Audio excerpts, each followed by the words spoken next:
we are discussing this libertarian chick, Julia. What was her name again, Niko? Oh God, man, Julia. Toriansky. Yeah, let me find the video from Diana. Diana made a video about her. Yeah, yep. I'm familiar with this video. Yeah, this is Julia. I believe the name is Julia Toriansky. Niko, correct me in a second if I'm wrong. But this is a woman who is involved with libertarianism. She's involved with various libertarian outfits, including I believe it was the Mises Institute or whatever. And this is she made a video that's been making the rounds in the manosphere regarding the men's rights movement. She had some very unflattering things to say about the men's movement, and I think she even mentioned MGTOW directly as well. She did. Yeah. Let me give the link to CS here, man. There you go. Thanks, guys. She said, what was it? I think she referred to MRAs and MGTOW. This was a woman who, she gets up there and she's like, she gives the lip service, right? And she talks about, well, the MRAs, the MRM had some noble goals in the beginning, but now they've turned to like feminism. They're basically equivalent to feminists, and men shouldn't hit women. She actually says. Yeah, she did say that. She says that men shouldn't hit women in self-defense, meaning if a woman hits you, you should, because you have the capability in most of 90% of the times or whatever, in most scenarios, the man is going to have the strength needed to overpower women, that he should then restrain himself from ever hitting a woman back in self-defense. It doesn't matter that women use weapons. It doesn't matter any of these things. You should be, you're expected to be stoic even under physical attack. So she said that. She then went on another podcast with these two libertarian guys, I believe. They white knighted the shit out of her, and she said that we are all beta males in the men's movement. That we're beta males. Our opinion doesn't matter. This is what I was talking about, gentlemen. If you guys remember, I'm sure you guys have probably seen like the Walt video I did a while back, where I said there was going to be this influx of women coming into the men's movement, talking about. We're anti-feminist, but they still represent a lot of gynocentric bullshit. And I think that along with Women Against Feminism, where a lot of them were just essentially taking selfies, not really doing anything for men of any substance, and women like this, libertarian women. What do you guys think of all this that's going on? For sure. I mean, I've noticed, because I used to be part of the libertarian movement as well, with the von Mises Institute, and attended quite a lot of their workshops and seminars, So, and back in the day, it really was, a group of guys who cared passionately about reducing the size of the government. And when you had the influx of women who really had nothing to say, immediately they began tone policing all of the guys. So it didn't matter who was developing the theories. And I think we're seeing the same thing within the men's movements as well, that these women come in and they immediately just start tone policing, and then the guys focus less on why they're there, which was, to produce theories and education to help reduce the size of the state, and it was then just about white knighting, agreeing with it, pretty much just whatever rubbish she said. I've seen this Julia girl's, I think it's the Instagram page, and it's pretty much what I expected, just selfie shots, and with like nice filters.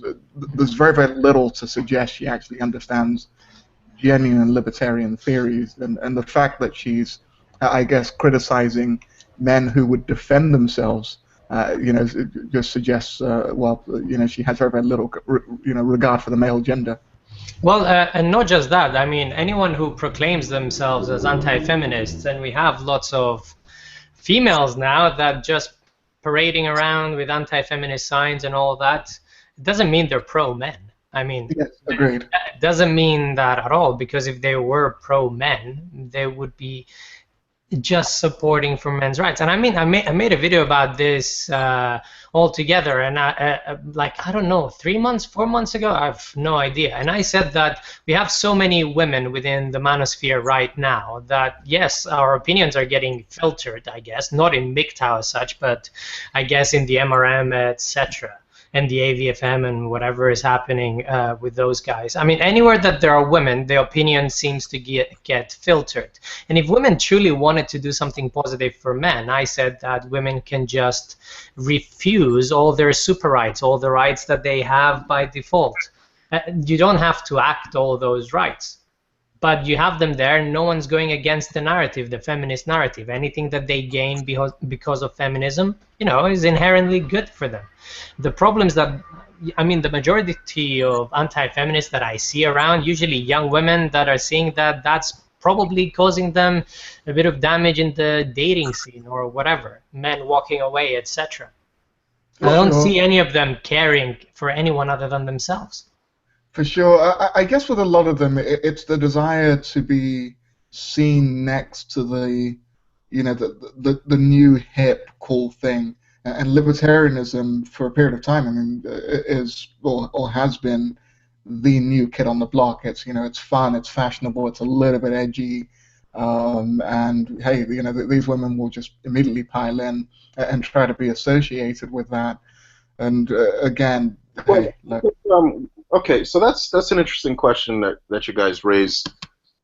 I guess okay, so if we do want to, because I'm not necessarily against women in libertarianism, but it seems as though in the modern libertarian movement, what it's become today, there is almost no kind of filtering mechanism to discern between those women that, at the sign of the nearest fucking emergency, like a fucking transformer goes out and they're begging for a handsome FEMA soldier to fucking bail them out of whatever fucking problem it is, like an earthquake, a fucking plague or whatever.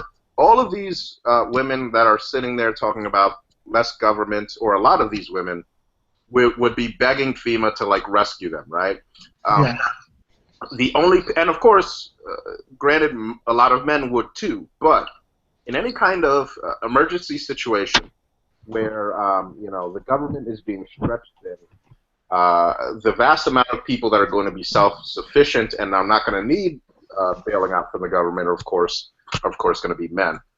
So in libertarianism, the question I asked you guys, and CS, you were involved in this community. Is there any kind of filtering mechanism that you noticed where we can discern between the kind of lipstick libertarian girls that are just kind of there because it's cool, they want YouTube views, they want whatever, and the actual real, I know this almost sounds oxymoronic, but the real women in libertarianism that are there to basically, join in reducing the size of the government? I mean, have you even met any libertarians, women that were bona fide libertarians?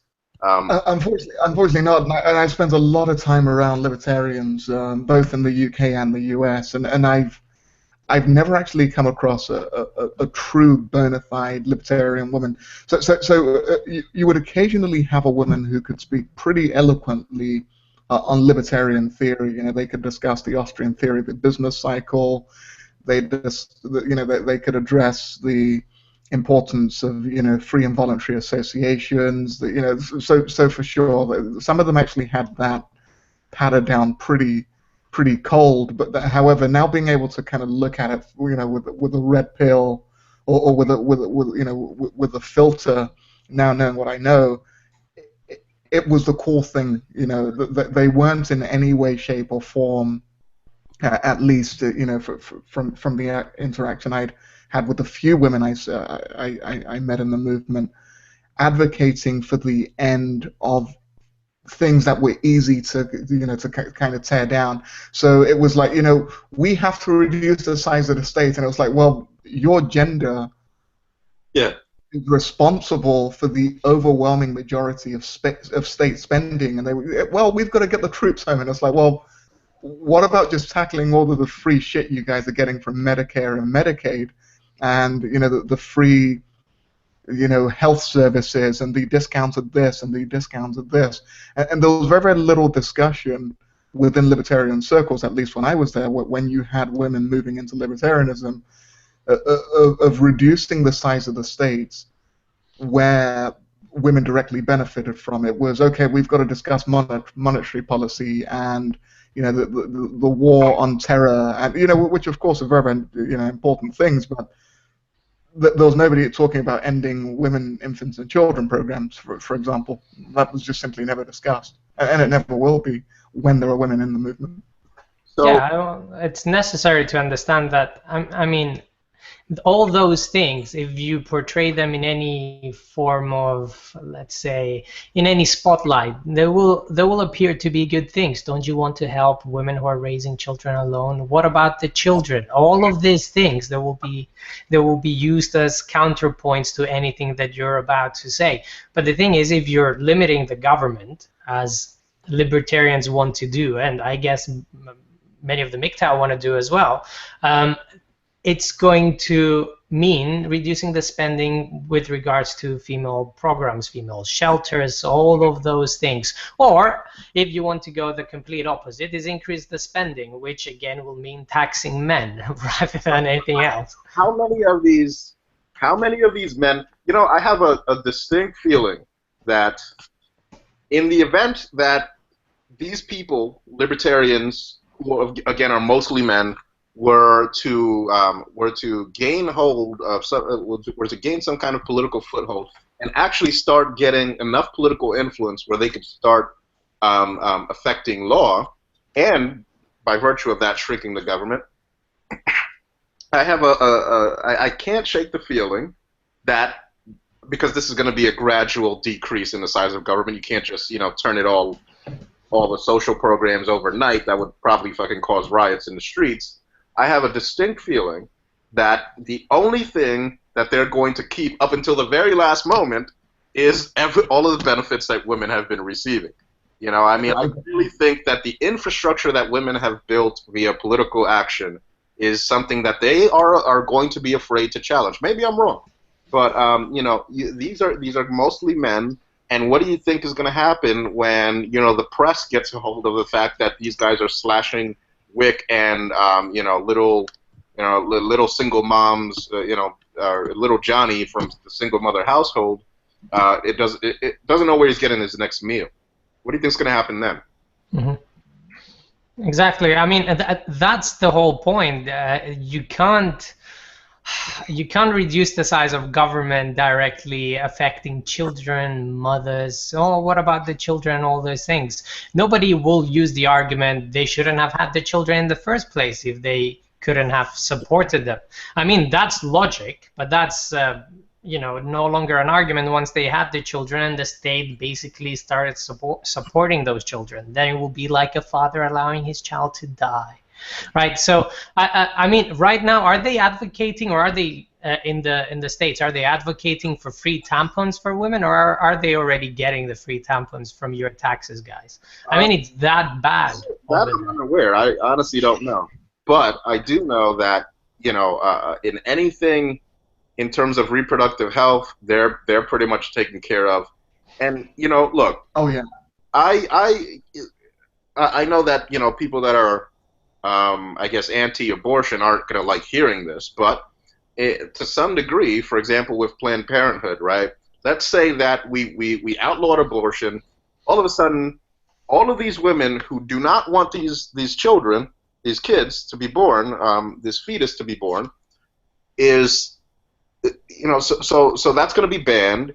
These children are going to grow into adulthood by women that didn't want them in the first place. And what do you think they're going to do? I mean, they're going to these are probably going to be single mothers in the majority. It's going to be violence. There's going to be violence. There's going to be an uptick in crime. It's going to be all sorts of things. We, as a movement, I think, we have to start confronting the fact that, as much as we hate government, there are services that it's providing that are contributing to the overall order of society. And if we take some of those services away, then society is going to become destabilized. I think it's a myth to assume that government provides absolutely nothing to the people. It just takes from the people to fund it, right? But they still are responsible for, maintaining infrastructure. And the thing is, what a lot of libertarians don't really see is that you only really notice when the government is fucking up, right? But you don't really notice when the government has provided something, because it's already there. It's already part of the infrastructure. Nobody gives a shit about the roads. Nobody thinks about it for the most part. And when that it's maintained, right? So this is a I don't want to say the term benefit, because by definition you're funding it as a taxpayer. But it's not like they don't provide anything. If we all just disbanded the fucking military, what do you think Russia would have to say about that, right? Sure. We do get some sort of benefit, but we fund it, right? And that is a social. I think the part of libertarianism, the part where libertarians have a good point, is that not everybody is signing on to that social contract, right? So you are forcing some people, and everybody on some level was forced to pay taxes for something that they don't want. I have this like utopian fantasy, or it's a joke, but I'll relay it to you guys, where you can become a homeowner. You don't have to, and in a no school zone, so you don't have to pay school taxes, right? You don't, and all the restaurants are, you don't have, it's a no fucking child restaurant, right? Where everybody can just go, no. This would be like if you could go to a zone where it's strictly for bachelors, where bachelors only, or single people in general, only have to pay the taxes that go into, upkeeping their little town, their little area, or whatever. I think this would be the funnest fucking place to live in existence, right? But we all have to pay property taxes, and those go to school taxes and all. I understand that taxes suck, but it's not like they provide zero benefit. Agreed. And that's what we have to, I think, focus on, is what is providing the most amount of benefit. We're not going to get rid of taxes. We're just not. What is providing the most amount of benefit? So I, for one, for example, I think we should put a lot more tax dollars into space exploration, or of course, male fucking birth control, right? But or clean energy. Exactly. But the thing is, we get stuck in this loop protocol where if you say anything should go, should be taxpayer funded, anything ever, then you're just a filthy fucking communist. Right, so yep. We kind of lock ourselves in a type of discussion that only has one conclusion: government is always evil, taxes are always evil, and so it's a self-fulfilling conclusion. We'll never know if we can get any kind of benefit from the government via the taxes that we pay for. If we're already reserved and resigned to the fact that it's impossible to get them and they're evil, it's evil to get them in the first place, right?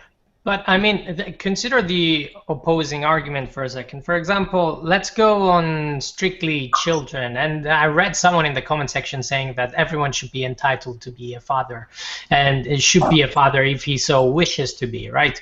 And all this nonsense, right? I don't believe that in the slightest.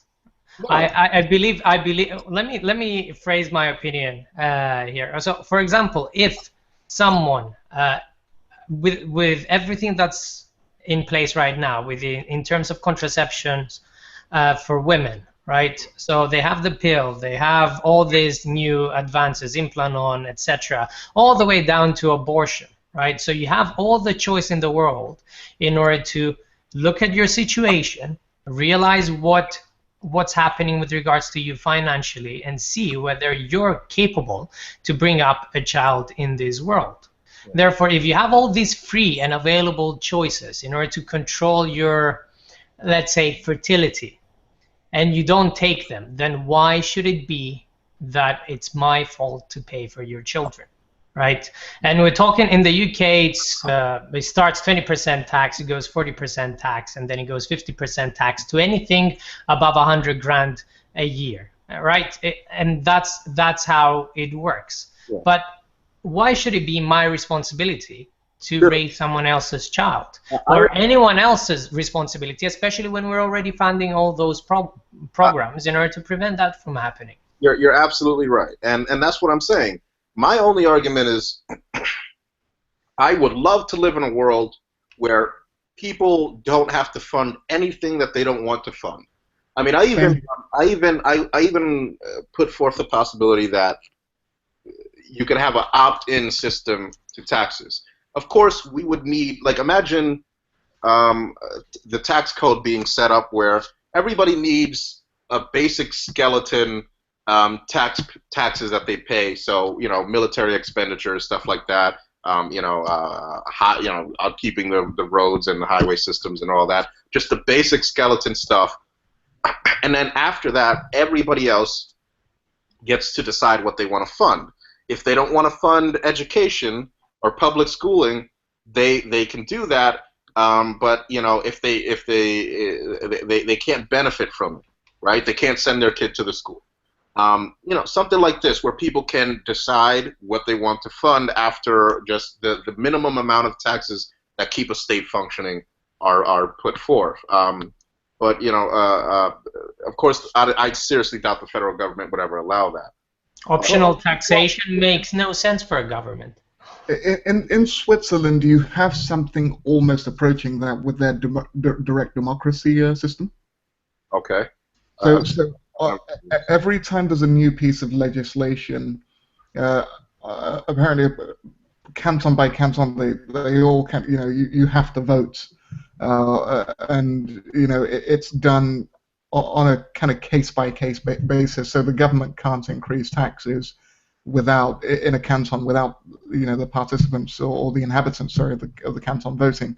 And it's a kind of direct democratic system. For sure, the majority still carries. So if you vote no and everybody else votes yes, you're still liable.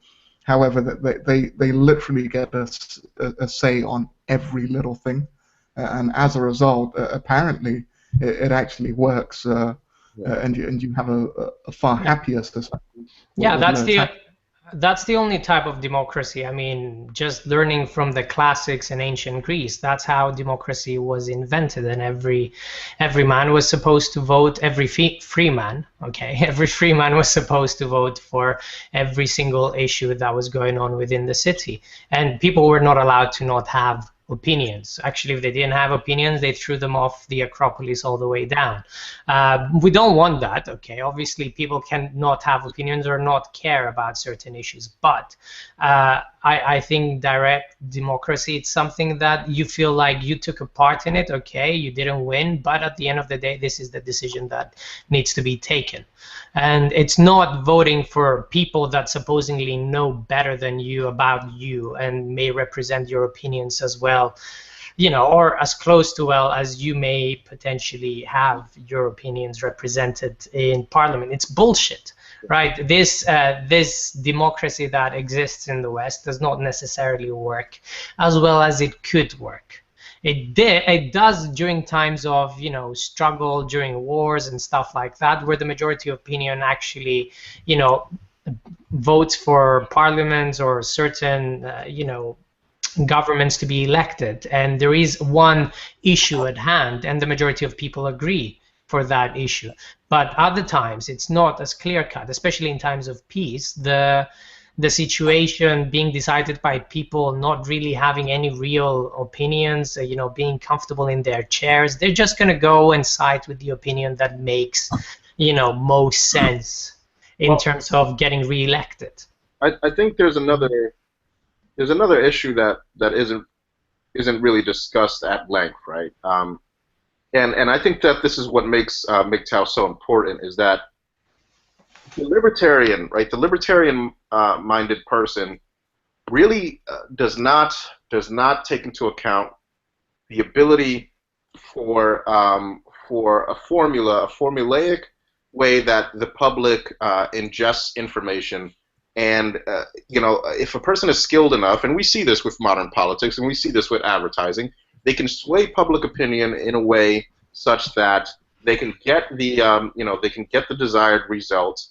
And when people are appealing to subconscious desires, things that are, you know, limbic system stuff, There's a way to kind of control the masses that that MGTOW have explored to some degree, but we don't have the type of funding to really delve deep into what really drives the human animal. And I think that a mega corporation, for example, that existed in a very, very small government scenario that wasn't really worried about ethics in terms of manipulating the perceptions of the public, could do some very serious damage to the political process. Is our political process perfect? No. And is it subject to these same forces? Yes. But the question that I do wonder is how much so? How much so is it subject to these forces of persuasion by for-profit entities? And also, how much are these for-profit entities aware of the distinct tendency for women to be swayed by emotional advertising and emotional political advertising as well? I think that super companies like Google in the future are going to be the ones that are latching on to this and building algorithms to study human behavior to the point where we can't even they'll know what we want before we want it. Yeah, I mean, Google is already predicting before we have any sort of data as doctors when a flu outbreak is actually happening. So they can actually predict it. Oh, absolutely, absolutely. When I think human beings make the mistake of assuming that because our thought process is so much more complex than your average animal, than a goose or a pig or whatever, that there are systems that we can build that will analyze all of the complex variables that go into mass human thought and steer it. This is already going to happen. This is already happening. For sure. This is what advertising is. Exactly. I think, and it was one of your earlier videos that you made a really, really powerful statement that once advertisers realize that they could essentially appeal to the limbic system of the human being, you can direct so much purchasing through it. So, for example, let's say you're trying to sell a car, you don't appeal to the logical male. You appeal to his limbic system by showing an advertisement that he's going to look attractive to women in that car, and then your sales shoot through the roof. And I think that the politicians figured this out pretty much around the same time that the advertisers would have figured it out, just simply because the nature of elections now, it's very, very much sound bites. It's designed to appeal to to the limbic system. Read my lips, no more taxes. It's short and sharp. It's designed to very, very specifically get a certain type of kind of fight or flight scenario, or reproduce. Just everything is about protecting the people at home, or it's that type of and people respond to this. Yeah, absolutely. And when you look as an outsider to, at US elections, for example, it's just astonishing what's happening over there. People are like stars, like Hollywood stars. They're being advertised. The whole election is like a movie. It's, when in the history, right, of America, since women started voting, has America had a bold president, for example, and all these things? They choose men who look like alpha males and all these things. They walk a certain way. They're getting training about their appearance. They get men with a full head of hair and all these things. All these things are very important because they are trying to appeal to your limbic system, and that's what's happening. And I think corporations are already doing this. I mean, when advertising companies are already involved in these things, and they are, and corporations are funding, even though they're not directly funding, from my understanding, I think it's certain people that are funding. They're already funding people that have a certain agenda and will support that agenda. I mean, that's what's happening everywhere. Well, I think then we have to ask ourselves the question of whether or not people like these libertarian groupies that have been cropping up, if they're involved with some kind of I guess bigger, wider attempt to capitalize on this libertarian wellspring, if you will, and there's got to be somebody up there at the top who is very, very rich and who is very interested in convincing, the working man that he's on their side, and if they just, decrease, the size of government, and they're gonna become the Koch brothers or some shit like that. But Yeah, it's very interesting how this works, right? But reducing the size of government, what happens? You reduce the size of government, then other people come in charge, and by other people, I mean corporations and giant corporations that will take over. Exactly. There's nothing in place for stopping a free market. I think the main mistake that libertarians make is the belief that a free market is going to necessarily translate towards less oppression and less coercion. That doesn't necessarily follow suit. I agree. Again, there's never been a lack of government to the level that these people describe. So it's completely new territory, right? But so we don't really know what's going to happen. We don't really know what's going to happen if this ever became the case. But it's very interesting to really delve into how these human auto responses manifest, right? So take the PUAs for example, right? So these are people that have made it their life's work almost to figure out how to short circuit or bypass the natural evolutionary protections that women kind of erect around themselves in hopes of sleeping with as many women as possible. The reason they're doing this is because the entire fucking gendered narrative in the West is there to encourage fucking men. The entire gendered narrative in the West has bypassed men's natural evolutionary protections towards self-preservation, self-instinct. They have bypassed that and turned men into these fucking non-thinking automatons that are there to essentially get their nut out perpetually, right? So these are people that are bypassing women's instincts in order to satiate the kind of scripted narrative that society gives them that bypass their evolutionary protections, and as wheels, it's kind of like wheels within wheels within wheels, right? It's very complex, but who's to say that Google isn't working on some fucking algorithm that's fucking taking that into consideration and correcting for it, right? And I think in the future we're really going to have something like this. I think they're probably perfecting something like that right now. For sure. Frankly, it's one of the really big things that I've noticed in the libertarian movement, which is certainly never touched, is that the concept of freedom, as the majority of men would like it, for limited government, low to no taxes, all of this. This is incompatible in many ways with the female ability to vote. Once you hand women the ability to vote, the growth of government just comes almost immediately. The taxes shoot through the roof. Yeah. The crackdowns start pretty much immediately because the government now has to pay for all of the extra stuff that women want. So, and again, they'll never discuss it in libertarian circles, that libertarianism in many ways is at the moment incompatible with the electoral system that we have, with the democratic system that we have.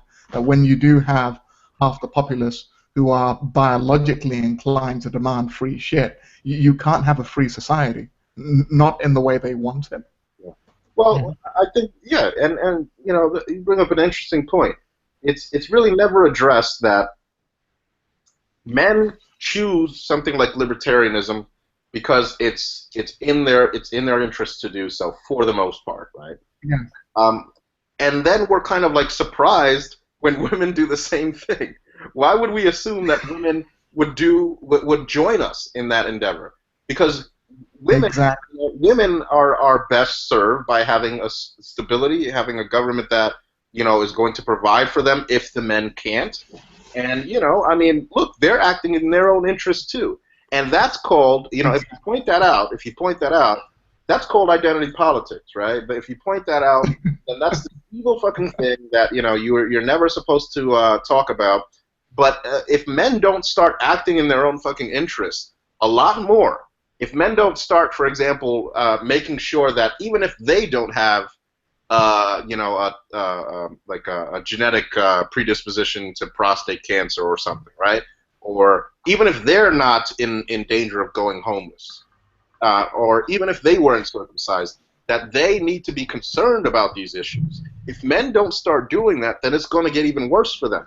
It's going to get even worse, right? And it's already bad. It's going to get even worse. Because men will see something like, okay, the man-spreading fucking arrests that are, or the citations that are happening, and they'll be like, well, I don't live in New York. Who the fuck cares, right? That's the fucking male attitude for like 90% of the thing. If it's not affecting them, they're not trying to hear it.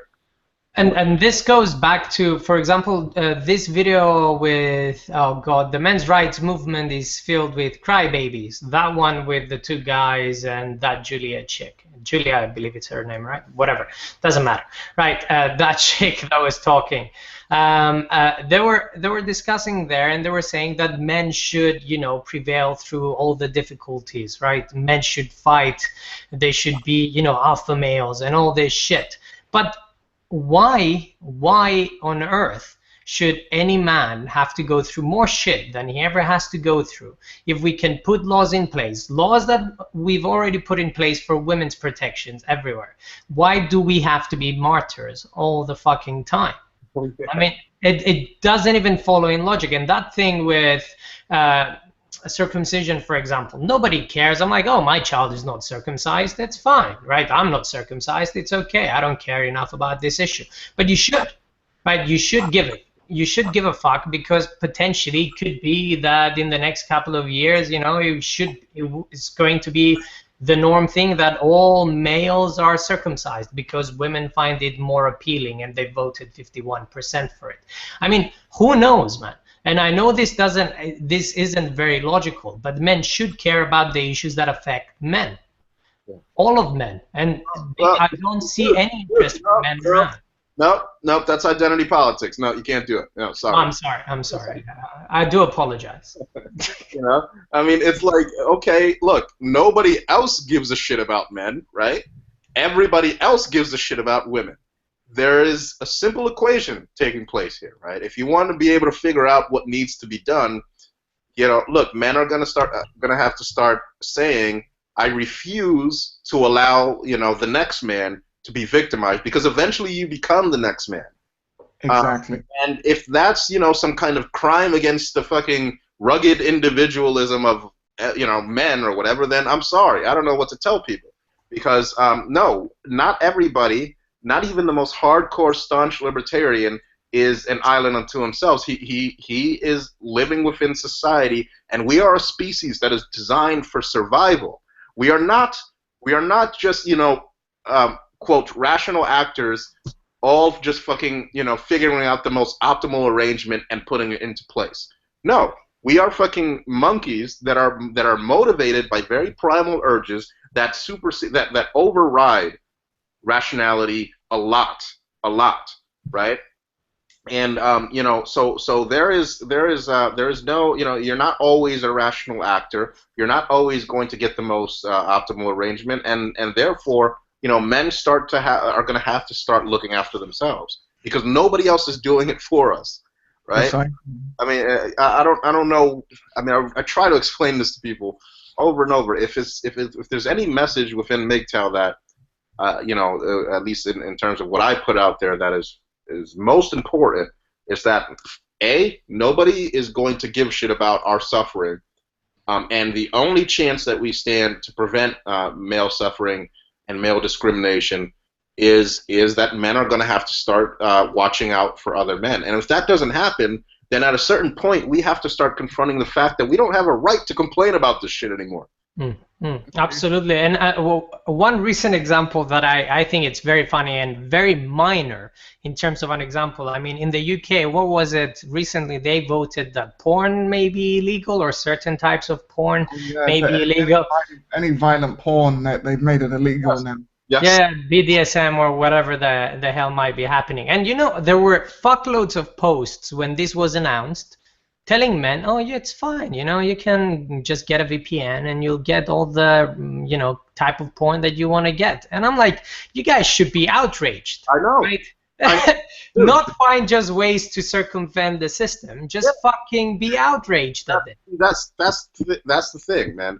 The only thing that men seem to be willing to trade their excess labor for is fucking pussy, right? When it comes to fighting for their rights, they're like, whatever. I'm just gonna fucking do whatever it takes to kind of avoid the consequences, right? But and interestingly enough, when they passed those laws in the UK, or I don't know if they passed them or they're passing them, whatever. When the whole controversy was going on surrounding that, there was tons of women there fighting for their fucking rights to watch porn, right? Yeah. Women don't have any reservations about this stuff. And if we emulate them, then, you know, that's being a social justice warrior, right? You know, look, we have to start fighting for, you know, what's in our interest. I like porn. I happen to fucking like porn. And I want to see more fucking porn. And I don't ever want somebody telling me that I can't watch porn. But, you know, you try to get fucking men to do that, then, shut up, McVirgin. You're a fucking virgin. Right? And let's and it's not like the people making fun of this, fun of us, Matt Forney. Are we really under the impression right now that Matt Forney doesn't consume any porn? Are we really under that assumption, right? I haven't met a guy or a woman who doesn't consume porn. Oh yeah. Women love porn too, but they'll actually get up and fight for it. They'll actually get up and fight for it when it's taken away. Whereas we, you know, will just be like, just another fucking day, you know, I'll figure it out. Well, men have become habituated to losing things. Yes. Individual freedom. Perfect. Yeah. And it's a very, very sad state because the desire for self-preservation has all but died in most of the guys I meet. So as long as the average guy out there has some beer, you know, gets to watch Manchester United or Liverpool on the weekends and has a place to live, the average guy out there is fine with that, and it's very, very disappointing. Dude, and then if you make a fuss about that, then you're viewed as a weirdo, right? Yeah, absolutely. I've had that repeatedly. They'll say, "Stop being weird," you know, and why are you all discussing politics? And it's like, oh my lord, you know, it's don't you care about the systems in which you live? Yeah. Everyone keeps telling us that we're complaining, all we're doing is complaining, and we can just go out and sort things out for ourselves, right? And we are complaining. Of course we're complaining. That's the whole point of this, right? We need to complain about this shit because no one else is complaining. Why am I complaining, for example, for anything? I'm complaining because while I have to buy my own condoms, for example, women get their fucking contraception for free. Why the fuck should I not complain about this shit? Everyone should be complaining. Or women in the UK who get boob jobs on the NHS that I have to fund, you know. For me, is that really a thing? Oh yeah, man. Yeah. All you have to do, I hope I'm not giving any women advice, is just go there and you say that you have a body dysmorphic disorder or whatever, right? And say that, in my version of self, you know, I envision myself to have slightly bigger tits, or just say things like, I'm very depressed about, you know, my current state of body. I'm like, yes, of course, okay, you don't like it because other women have bigger tits. Okay, I understand that, I feel for you, but fucking pay for it yourself if you want to change your bra size. Yeah. And that's where, you know, a lot of the libertarians have a good fucking goddamn point, is that if this shit is allowed to go to its logical conclusion, then we're fucking using taxpayer dollars to give women boob jobs. Exactly. So, but the issue with that, and I guess here's the kind of issue with the libertarian movement.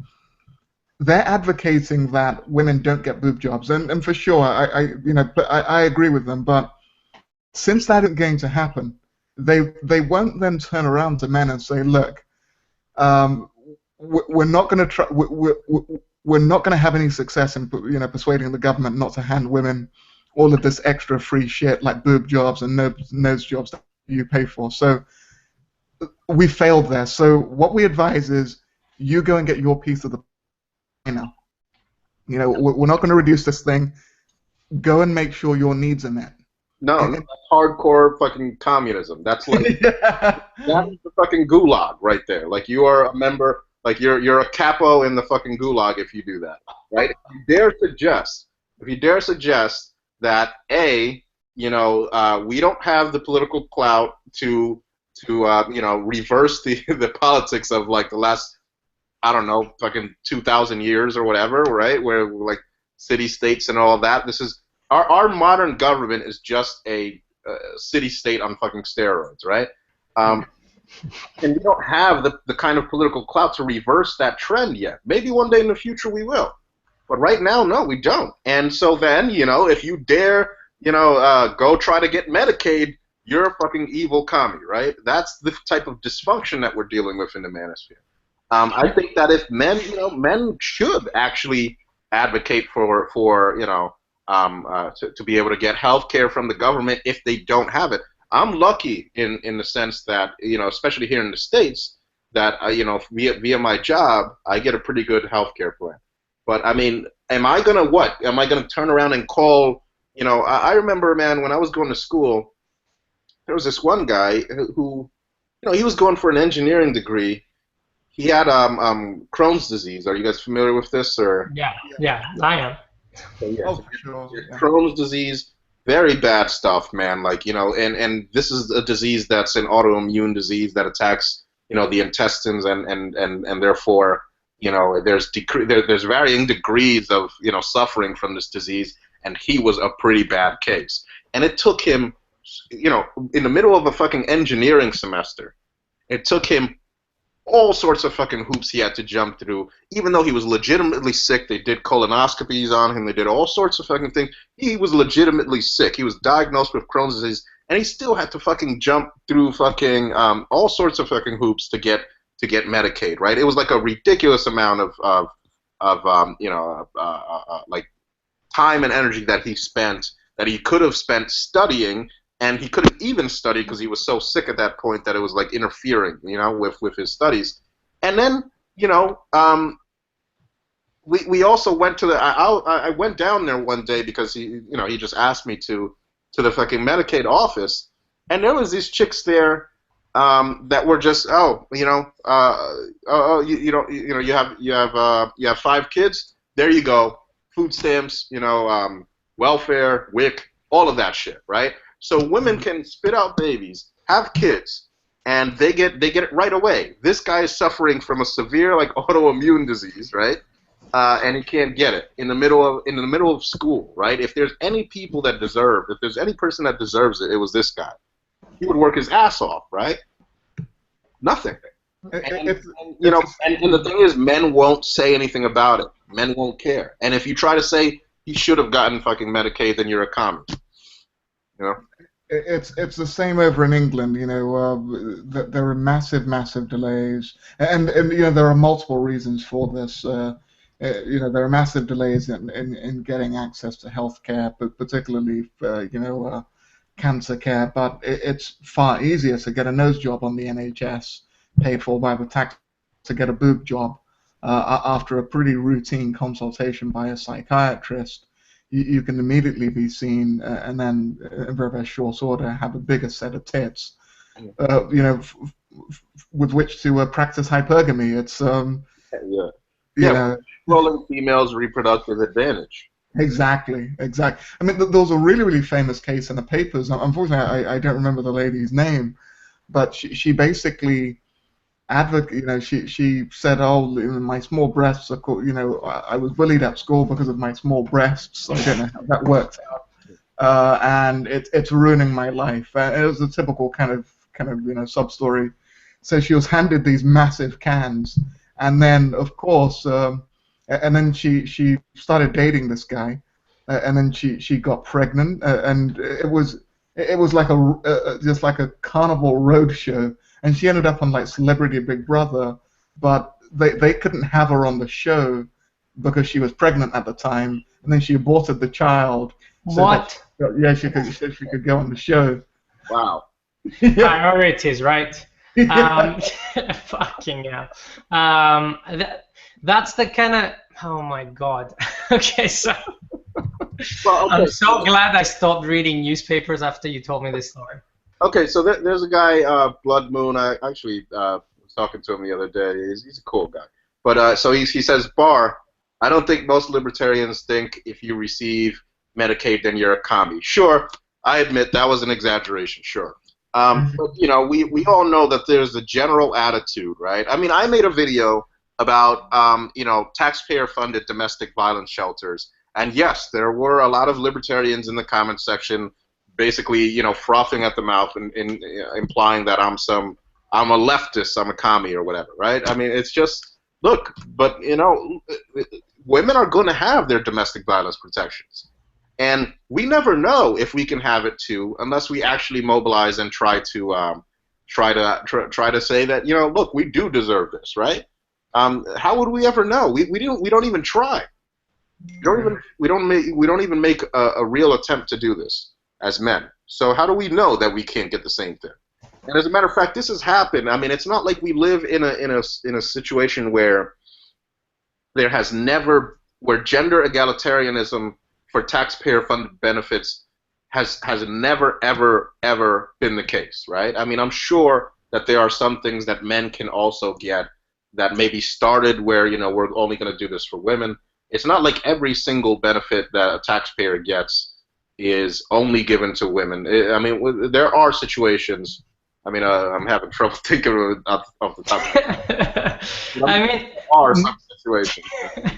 Medicaid, like the NHS and everything, should be equally distributed. But I mean, you need to consider the situation as it really happens. I mean, in the NHS, men should supposedly have as many provisions as women do with regards to everything.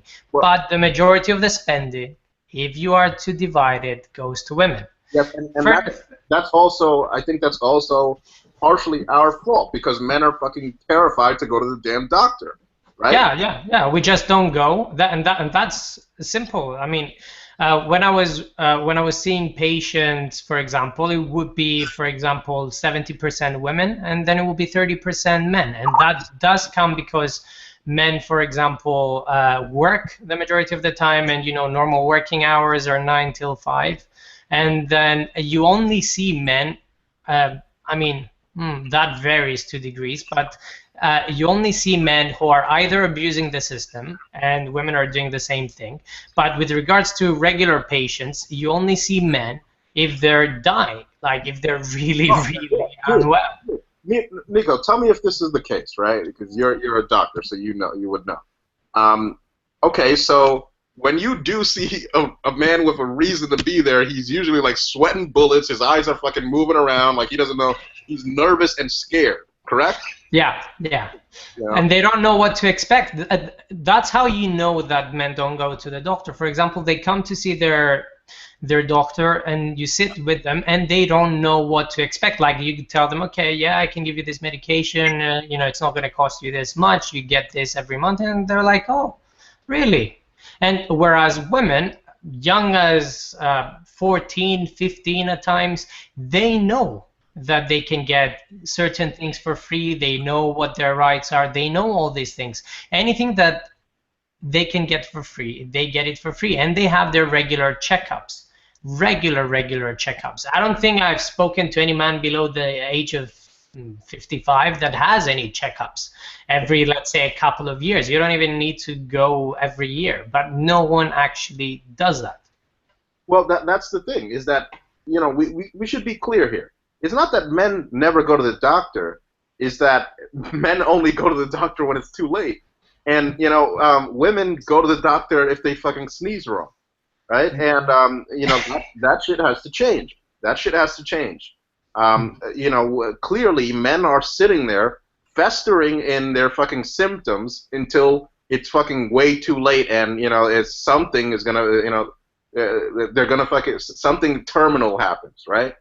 It's just not, it's unacceptable, and until we change this, we can bitch about, you know, limiting the government all we want, but it's not going to happen. It's just, you know, until we start worrying about ourselves, we're not going to be able to shrink the government. There needs to be a certain balance. For example, women see the doctor too much. right? Way too much. And I'm just generalizing here. There's obviously women who see the doctor appropriately, but the majority of women that I see as patients, usually unnecessary. Oh, I've had this rash for a day. I mean, I've even seen on occasion a woman in an accident emergency department. A friend of mine was telling me the story that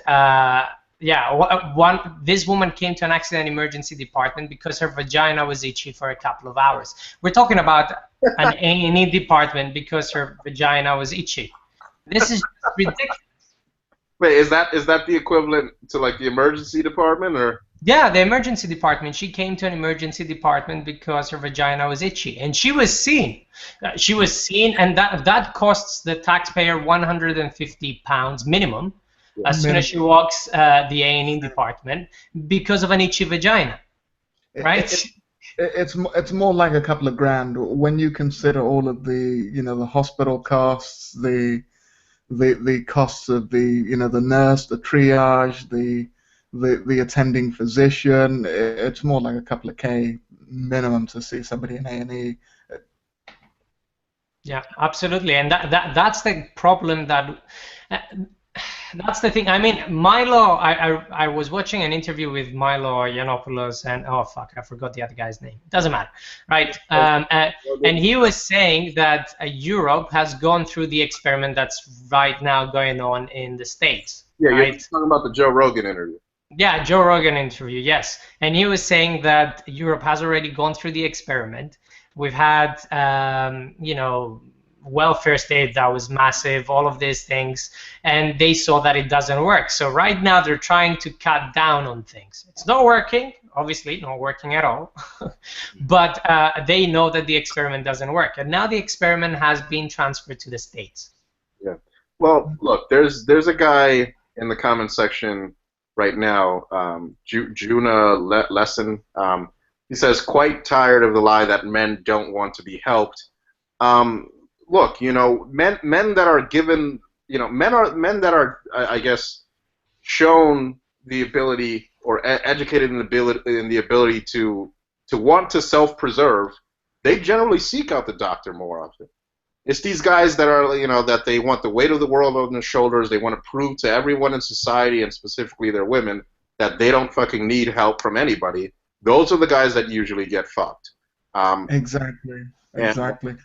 And you, look, when is the last time you heard fucking PUAs talking about, testicular cancer, prostate cancer? They don't discuss that shit, right? I talked about it. I still need to do the prostate cancer, but I think it's important to educate men on a couple of things. You're a medical professional, and look, everybody may incorporate PUA stuff, but when I say PUAs, we all know what I'm talking about, right? Yeah. Yeah.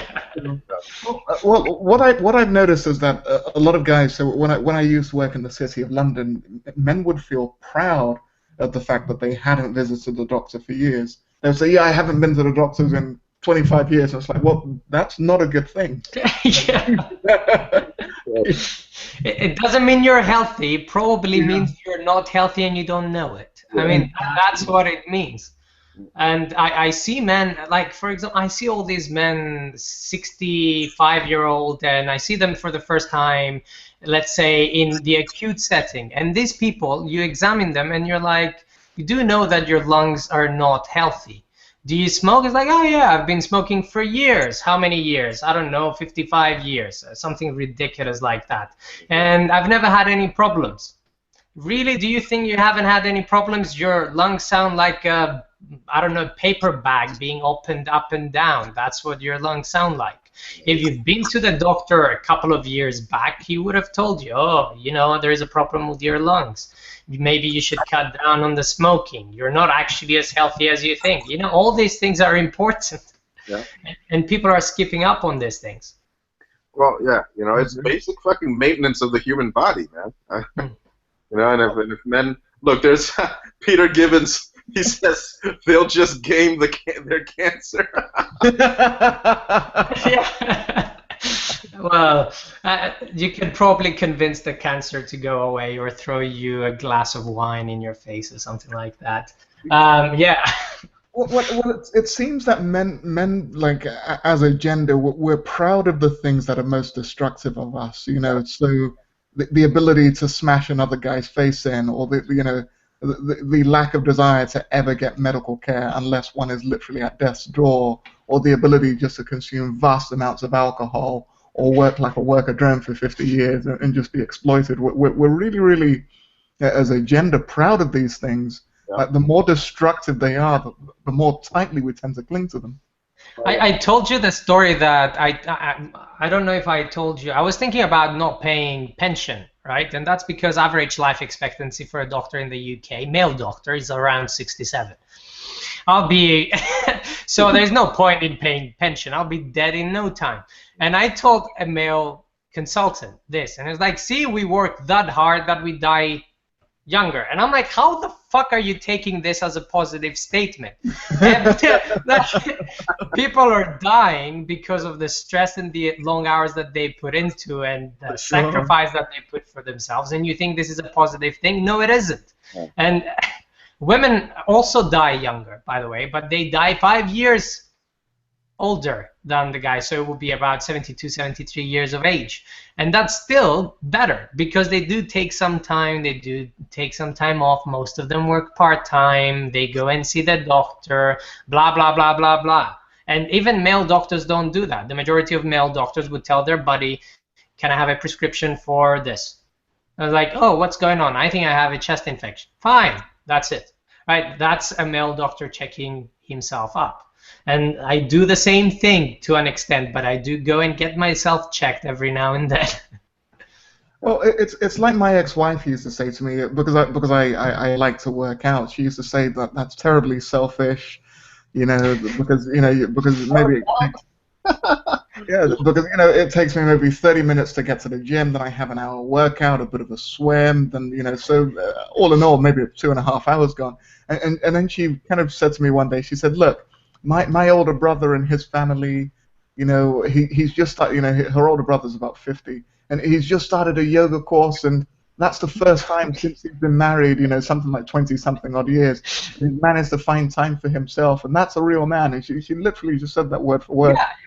Yeah. And that's the mentality that just, what is celebrated out there, and what a lot of, guys cling to desperately, is that individual who cares nothing for his own well-being. Nothing.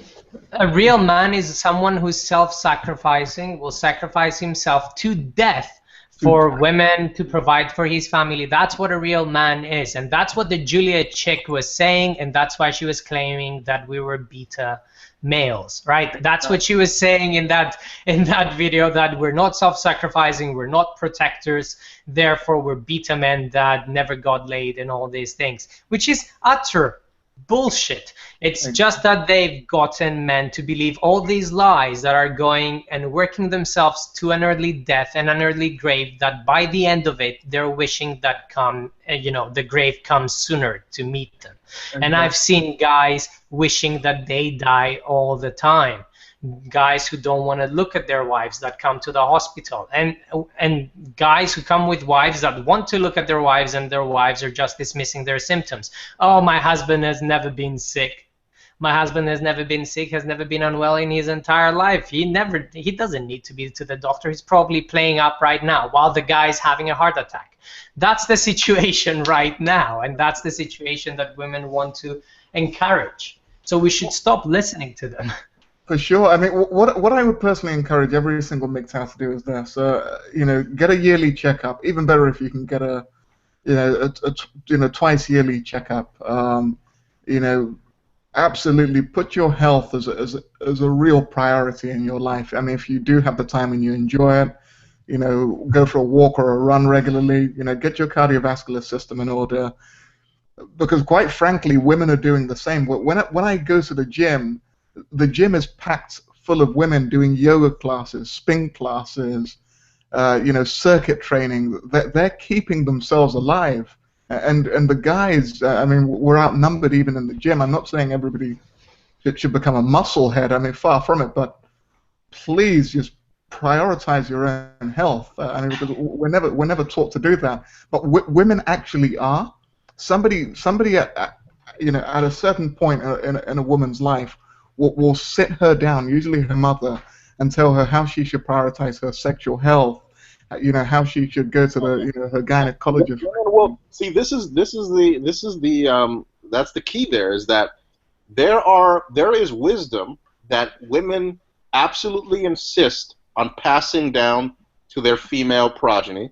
Exactly. And there is also, I don't know if this is a term, but diswisdom, anti-wisdom that women pass down to their male progeny. Yes. And the fucking father is off working 70 hours a week, so how much wisdom is he passing down to his child, right? And it creates kind of this situation where the women, and look, these are their own mothers are telling them, your job is to, don't ever hit your sister. It starts then. It starts then. Don't ever hit your sister, right? And then as they grow up older, they're just conditioned by their own mothers in many respects to, to provide, to protect, and all of this stuff. Occasionally, you get the red pill female relative that sits you down and tells you, look, this is how women really are. Avoid this, this, and this. These bitches will devour you alive if you allow it. Right, and women will tell their male relatives that very rarely, but it does happen. But for the most part, no, they just let their male sons, but male progeny just go on believing that, believing the lie, and they're okay with that. And it's got to be some kind of like ingrained, primitive, primordial instinct to adhere to the Borg collective, advantage for females at all cost mentality. It's not even a mentality. It's under fucking mentality. It's subconscious, and they will even let their own male progeny, just because on some level it makes them probably feel more secure about their gender and about the fact that ultimately they'll have another man, even if it's their genetic legacy, that is willing to sit there and protect them at his own at his own. At his own, what the fuck is the word I'm looking for? Peril. Yes, peril. Yes. Can I? Oh, it's weird when the foreigner corrects someone who, of the native tongue. All right. So I was going to mention, because we're talking about beating women here, which is good, right? Let's bring up the statement that woman said. What did she say exactly on men hitting women? And I'm not advocating for men to go and hit women now. That's not what I'm saying. Keep it in mind. Keep your hands in check. But what I'm saying, yeah, not without cause. That's what I'm trying to say. And if you can avoid it, even if there is cause, fucking run away, right? Because you'll end up in prison because of the way that the system is.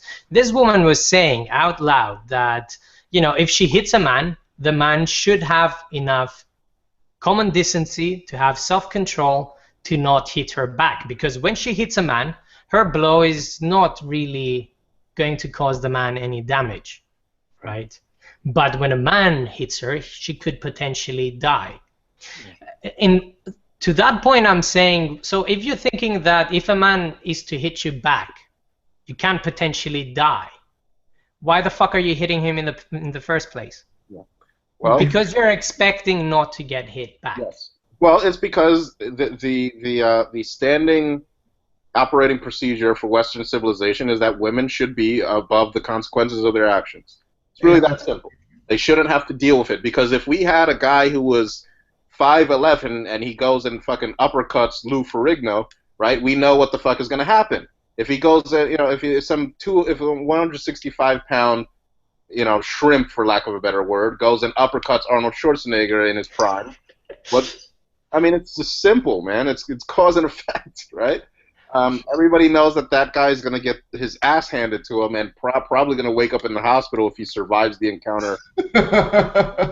It's just, but for some reason, vagina, that means everything changes. And this is, look, I don't even want to say for some reason, because we all know why. I think one of the biggest, I enjoy going on the men's rights subreddit occasionally. I visit it at least probably once a day.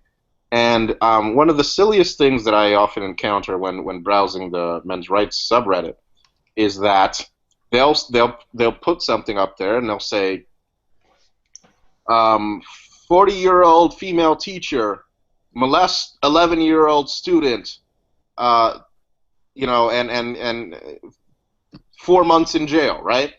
What would happen if the reverse, right? And then in the comment section, you'll have some guy that's like outraged, and he's like, well, I can't believe this is allowed to happen. What is wrong with these people? No, we all know what's wrong. We all know what's wrong, that our civilization and our society and our species is not willing to punish female sexual dysfunction because we depend on them for reproduction, and so we have much more fucking leniency when they fuck up. And we have much more harsh treatment for men when they do something that's sexually considered, unacceptable. And why are we acting like this is a surprise, right? Like, why do we keep pretending that we don't know what's going on here? Society and civilization in our species treats women differently automatically. And as long as we continue on this path that we're all gonna, we're all like outraged and feigning ignorance, we're never gonna get to the bottom of the solution, right? For sure. Well, what women have become in the civilization is a junior partner in the governmental process. So it's like a de facto government in that they're above the moral law. So one of the kind of characteristics that you'll have of any government system is that, for example, things that you and I can't do as private citizens, the government will be able to do it. So you and I can't, let's say, just grab a guy off the street and throw him in a jail, but the government can. You and I, can't make somebody work for us for free, but the government can do it and call it, the military draft or whatever. So what you're having is that females are literally above the moral law in many of the same ways that governments are, and it's a very kind of terrifying process when a guy finds this out. That look, if a guy punches you, you can just knock him out and walk away scot-free and claim self-defense. If a female punches you and you hit back, not only will everybody in the vicinity rush you and enjoy beating the crap out of you, you'll probably go to jail as well. Oh yeah, and that's the implied existence of our species, right? That nobody will say out loud, but everybody just knows.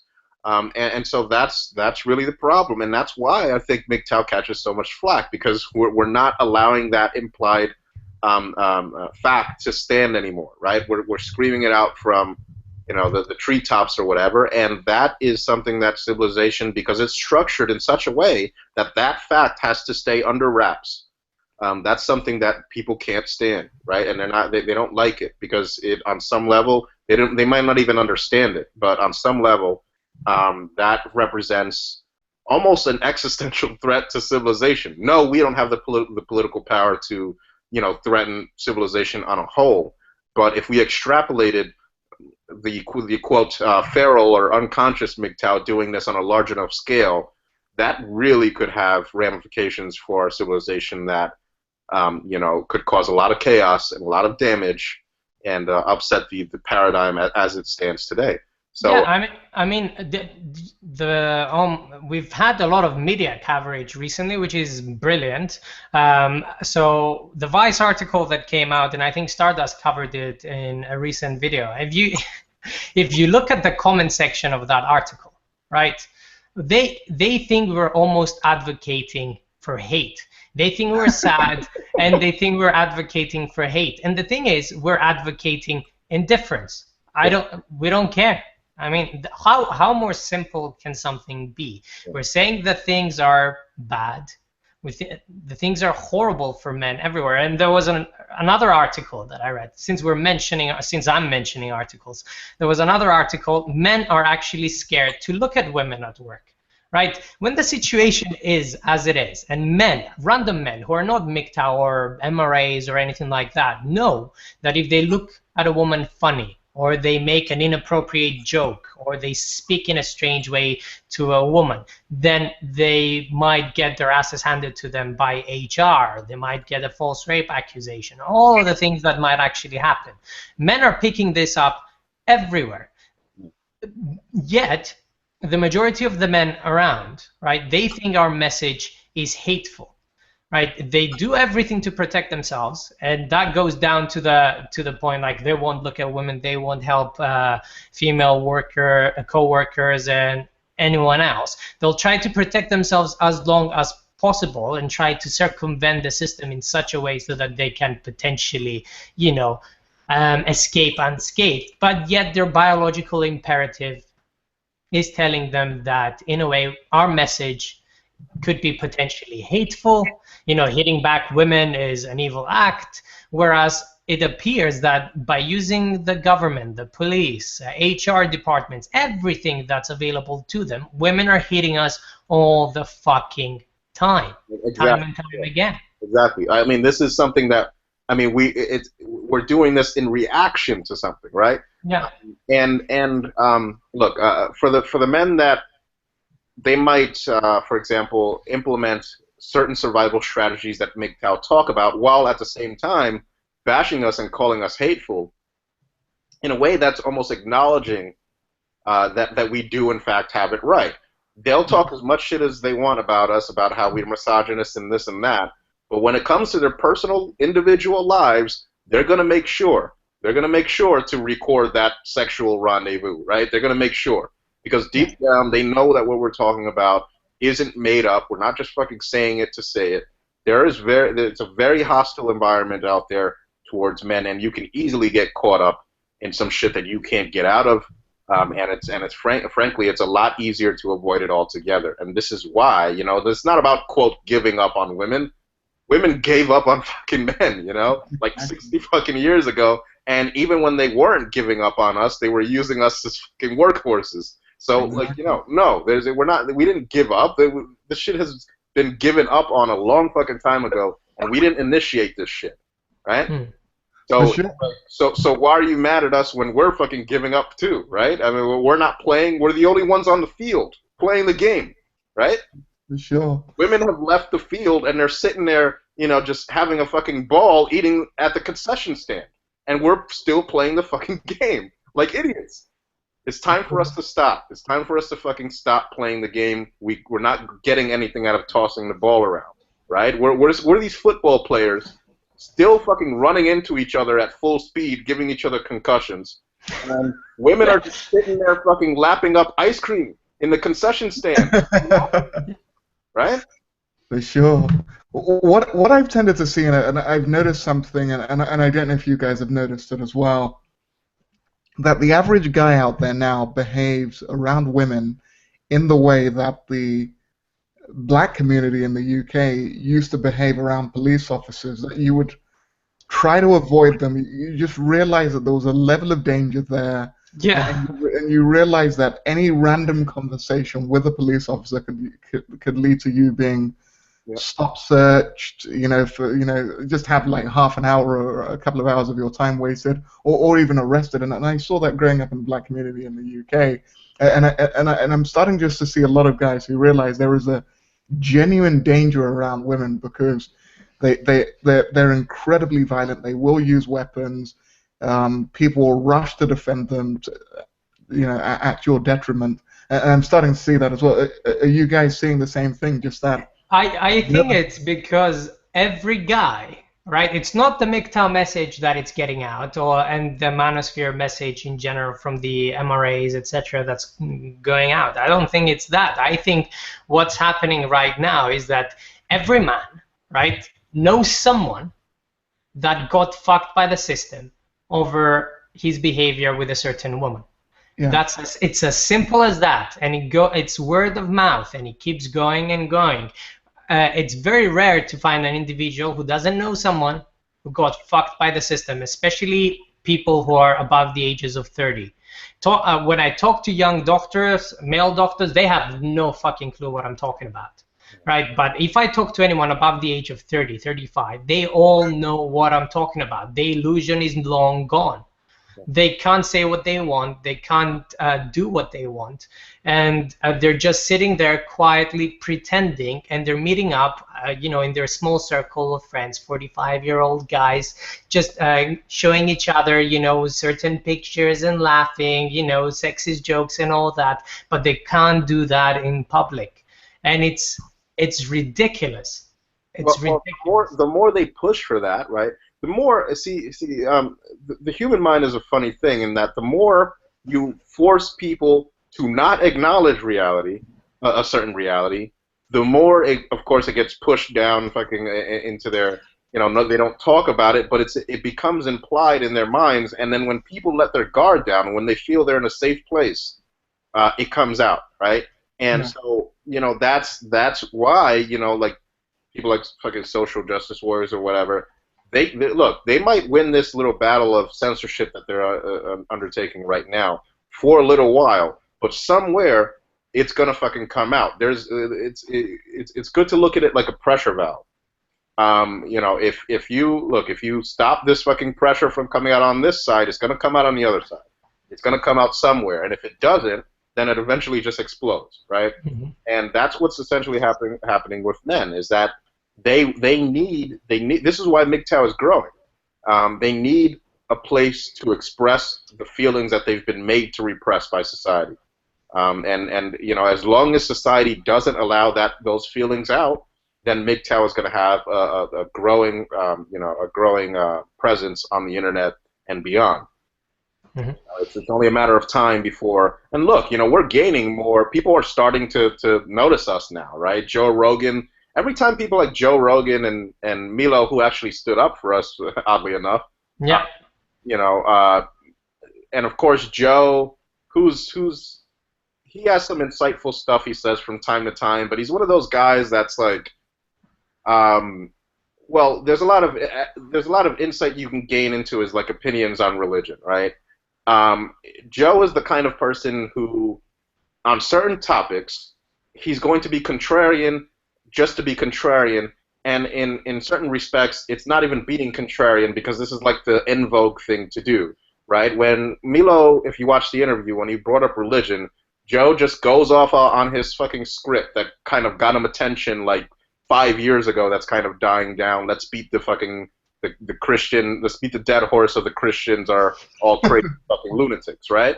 And that's kind of the same thing that he did when Milo brought up MGTOW, right? He went on this fucking script. You could almost see his eyes glaze over, and he went on just the go-to default stance that men like Joe Rogan are going to take when they're confronted with something like MGTOW. You can't even get mad at him, right? It's like something that, he didn't even realize he was doing it. He's like, oh, you can't coddle these guys. You just got to fucking let them get out there and, fucking, yeah, go. Yeah, man up. Yeah. Go out and get some chicks. Get you some eat some fucking Eat some steak. Yeah, exactly. Yeah. Go fucking chomp on a steak and meat him rare, you pussy, right? That kind of thing. So that shit is like, it's just go-to shit. It's just like prepackaged fucking, fucking slogans that have been reinforced because, of course, this guy, what's he from, like New Jersey or whatever? Like, dude, if any of you guys ever go to fucking New Jersey, you will unfortunately come across the species of the subhuman species of Jersey, like Jersey Shore type, like you guys. Yeah, I've seen the TV show. It's brilliant. My God, man, oh my God, you do not want to have to associate with these people, and they all kind of have this kind of proto Boston roughneck like affect that they all just kind of like get together, and if you say something wrong, this guy's a fag. What a fag, right? Like that kind of shit. Like, we love that shit, man. We love it. We love it. And so they just get together and they just reinforce each other's. They slowly bottleneck each other into outdated and frankly just sometimes contradictory and silly notions of masculinity that don't even fucking make sense, right? Sometimes they're so ass backwards that they contradict each other. Right, and it's always funny to see these type of people when they confront an unknown, like they don't know how to proceed in terms of how they're going to show all of their other male friends that they're fucking manly, and it's like uncharted territory, and whatever it is they're confronting, they don't know how to act, right? And it's like this new place of manhood that they have to establish how they have to act, and through this dynamic, they slowly choke themselves into like fucking depression, alcoholism, and all this fucked up shit, right? Oh, for Those sure. are the guys that Rogan emulates, right? That's the type of person, that's the archetype that Rogan is, essentially. He just knows that he has this prepackaged script of what masculinity is. And yes, he is capable of insightful conversation. And I'm not going to say that he's completely, in a lot of respects, he's very successful. He's done a lot of good things. He entertains people, and he does a good job of it. But in certain there's that's what I'm talking about, the uncharted territory. He's capable of some insightful stuff when it's something that society hasn't spelled out, that is unmanly to do so. That's when Joe Rogan will shine. When it's something that society deems as, you better not go here or you're going to lose your masculinity card, then fuck it. You're going to see him go on a script, on a long fucking rant that is just like, basically, you have to do this or you're not a man. That's how fucking those guys operate. Joe Rogan is just an exception in terms that he is capable of some insight. The brain-dead morons that exist in the fucking Jersey Shore, and their various subderivatives, that exist all over the United States and in Western civilization, those guys are even worse. And you don't want to confront one of these fucking morons when they have beer muscles outside of a club. Like, you better just run, For sure. Well, the kind of standard displays of masculinity that a lot of these guys are putting out there, it won't actually help in, let's say, some kind of a post-apocalyptic kind of scenario. Those big traps that the guys been working on in the gym, or those big lats. Wait, no, I gotta interrupt you. You mean Matt 40 wouldn't do good in a post-apocalyptic? Okay. Dude, he's like a man's man. Well, he definitely doesn't need any supplies. You mean Matt 40 wouldn't have a pulmonary embolism after like 5 hours into the cataclysm? You mean?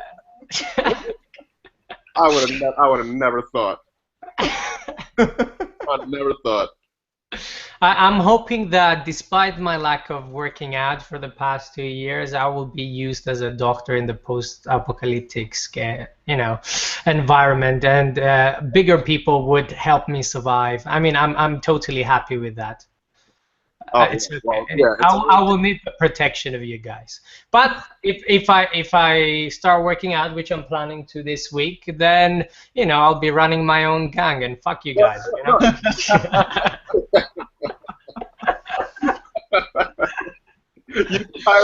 You can hire 40 as your food taster. Have you guys seen this comment by Jonah Lesson? He said, Rogan and Chivas are atheists who abandoned one religion for another. They now pray to gynocentria. Yeah. But that's what I keep seeing everywhere, man. I mean, even within the MGTOW community, once you give up something, then you need to pick up something else. I don't understand that. Why do you need to go to religion once you give up gynocentrism? Why, when you give up religion, then you need to find another god? Why isn't just your own presence, right? Just your own presence, who you are as a person, good enough for you? I never understood that. Why? Because the human mind hates, it hates to confront. It needs to replace. It needs to replace when you have a world belief shattered by some sort of development that is simply not allowing you to believe it anymore. Yeah, they look to replace that because that leaves a void. That leaves a void. Like it or not, that leaves a void, and a lot of people do not like to or can't deal with a void in an existential void on that level, of that caliber. It's very hard for them to go on living like that and not filling it with somebody else. I knew this one guy. He was like a heavy alcoholic, at the time I was working at a hotel, and he was very, very, very fucking bad alcoholic before he got that job, and this job is what helped him quit. Right? He just became like obsessed with making sure the hotel was like running perfectly. And then, and this guy was like my supervisor, and he became the shittiest fucking supervisor over the course of like 2 years because he was so obsessed, every little thing. And I started figuring out, I couldn't even get mad at him at a certain point because I figured out that if he doesn't do this, he's gonna like relapse, right? For sure. There's always something that we all try to replace after we've been we've been rocked like that, you know. Like the red pill is not something that's easy to swallow, and a lot of men just can't go on with that void in them, you know. For sure. Well, as society abandoned, you know, traditional religions, we just took on other forms of religion, and at the moment it is female worship. The female has replaced God for a lot of men, and I'm an atheist, but it's incredible to see just the level of effort men now put into worshiping women, or you know, whether it's relationships and the incredible lengths they'll go to for Valentine's Day. And you know, it's something to hold on to so that the world makes sense to these guys. Yeah. I can honestly say that I've never celebrated a Valentine's Day, right, ever in my fucking life. Not because I didn't have a woman, but because, you know, it's just a day. I would go and fucking watch Champions League football, hang out with my buddies, and I'll get the complaints every year. Fuck it, right? I mean, at the end of the day, there is no point. Oh, this guy, you know, got dinner, got a hotel room, did this, did that, and he always calls his girlfriend his princess, you know, his goddess, oh, you know, all this shit, man. Who the I felt vomit coming up my, you know, into my mouth. Just it was that bad, and you see this with all the guys right now until they get disappointed, and you know, you go to the other extreme, and then back and forth, back and forth, back and forth. There are not many people who are actually looking for any balance in their lives. I think it was the groundwork for the metaphysics of MGTOW. He actually released a good video quite recently about perhaps finding other ways to balance your life, finding worthwhile goals, and not replacing your life's meaning, which used to be the pussy, with something that's equally as damaging to you. I don't know, maybe extreme religious views or extreme hate towards the feminine and all these things. You can find things that are worthwhile and will make you a healthier, better person in the end. Well, in a lot of respects, you know, even in the MRA movement, like, and you know, there's a lot of like atheists included in that as well. The new religion is just basically anti-feminism, right? A lot of these guys, yeah, you know, a lot of these guys, if feminism ended tomorrow, they'd have like an existential crisis. What I want to see is I'm rooting for feminists to actually try and push forward a legal change in favor of men. I know I'm being a bit delusional, but I want to see what the anti-feminist will make of that. It will be that confusing. Yeah. They will still go against it, you know, just because of feminism. It's that bad. I don't think a lot of the things that I keep seeing around is that people are not engaging with their logical brains at all. They're just trying to counteract feminism at all costs, counteract women at all costs, reduce everything to a simple narrative that makes sense for, you know, the simple apes that we are. We need to go deeper than that. We need to look deeper, and I think that's what MGTOW brings into the picture. People are looking deeper and are looking into the basis of everything. And you're looking at science, you're looking at philosophy, you're making logical arguments all the time. That's why I find personally this space to be worthwhile. Well, look, you know, it's at a certain point, there's literally only so much you can talk about Anita Sarkeesian, right? I mean, like that's the thing. Like, imagine, right? And Anita Sarkeesian should be, you know, she should be owned, right? And like people like Thunderfoot do great jobs of like owning them, right? But imagine, you know, I think the strength that Anita Sarkeesian, the reason she's become so popular is because people like to root for an underdog. They like to root for somebody that is viewed as being persecuted. Imagine what could happen, and this is as silly as saying every time there's a shooter, we should not broadcast his name. It's not going to happen, right? But imagine if nobody talked about fucking Anita Sarkeesian, right? It would just be that she wouldn't have anywhere near the amount of donations, attention. She wouldn't be speaking at the UN right now with Zoe Quinn. She wouldn't be doing any of this shit. She derives her popularity by being a professional fucking troll. Yes. A victim, professional victim. Yeah, and look, at a certain point, look, we would. I think the men's movement and Gamergate and all of the entire manosphere would be a lot less popular if we didn't have, like in the story 1984, you had that the Goldenstein or whatever his name was, where the people just get together and they exercise 10 minutes of hatred towards the enemy that they've always been at war with, the dictator of the enemy armies or whatever, Goldenstein. That's what Ernita Sarkeesian has become to us, like an infallible enemy that we need. We need. Because if we don't, I mean, I really worry about the manosphere sometimes. I think it would start decreasing in relevancy. It would start becoming cannibalized by retards like Alex Jones. People that need enemies are unfortunately very successful in popularizing their struggle. That's why Alex Jones is like has this humongous fucking audience, and every fucking year, this year he made a video, 2015, year of the collapse with a question mark, right? I mean, that's we're in a catch-22, I think, and we need to counteract these idiots. For example, Anita Sarkeesian and whoever it is. I think we need to tell them, you're being stupid, etc. But for counteracting a female, like, her power comes from her ability to be seen as a victim. Yeah. And that's what they keep missing. Right. I mean, she gets more money because people are attacking. Oh, look at all these powerful men, they keep attacking me.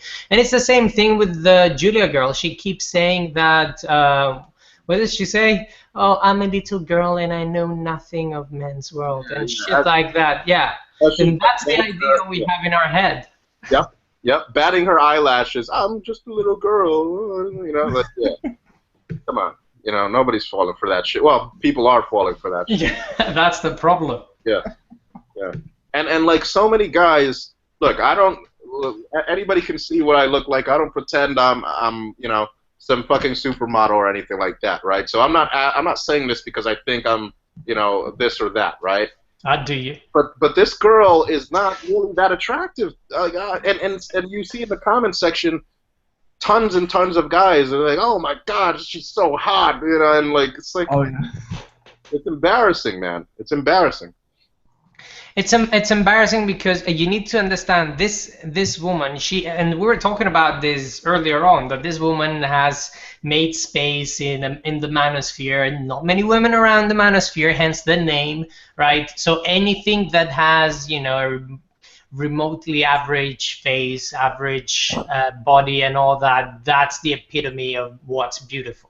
And that's a very sad state. It almost talks about the guys that, you don't try and look outside this sphere because they're only getting their information from the same place. And this is the woman that, they came across, and it's adding some beauty in their lives. I think we need to look outside what we're already looking at, especially when we're talking about, MRAs, AVFM. It's the same fucking talking points for years, man. It's exactly the same. Nothing has changed, and it's again and again exactly the same. Yeah, it's and look, I really wish we could figure out somehow how many subscribers women in the manosphere, doesn't matter who, have had simply for being women. I mean, I really would love to know that. Well, I mean, you weren't around. You're not very famous for using your Hangouts application, but you're doing better. But back in the day, like, I mean, we used to go on a Hangout. I mean, many content producers and people that were commenting, we would go together, etc. And then, a girl would appear. It's kind of like a wild Pokemon appears in the old Pokemon games, right?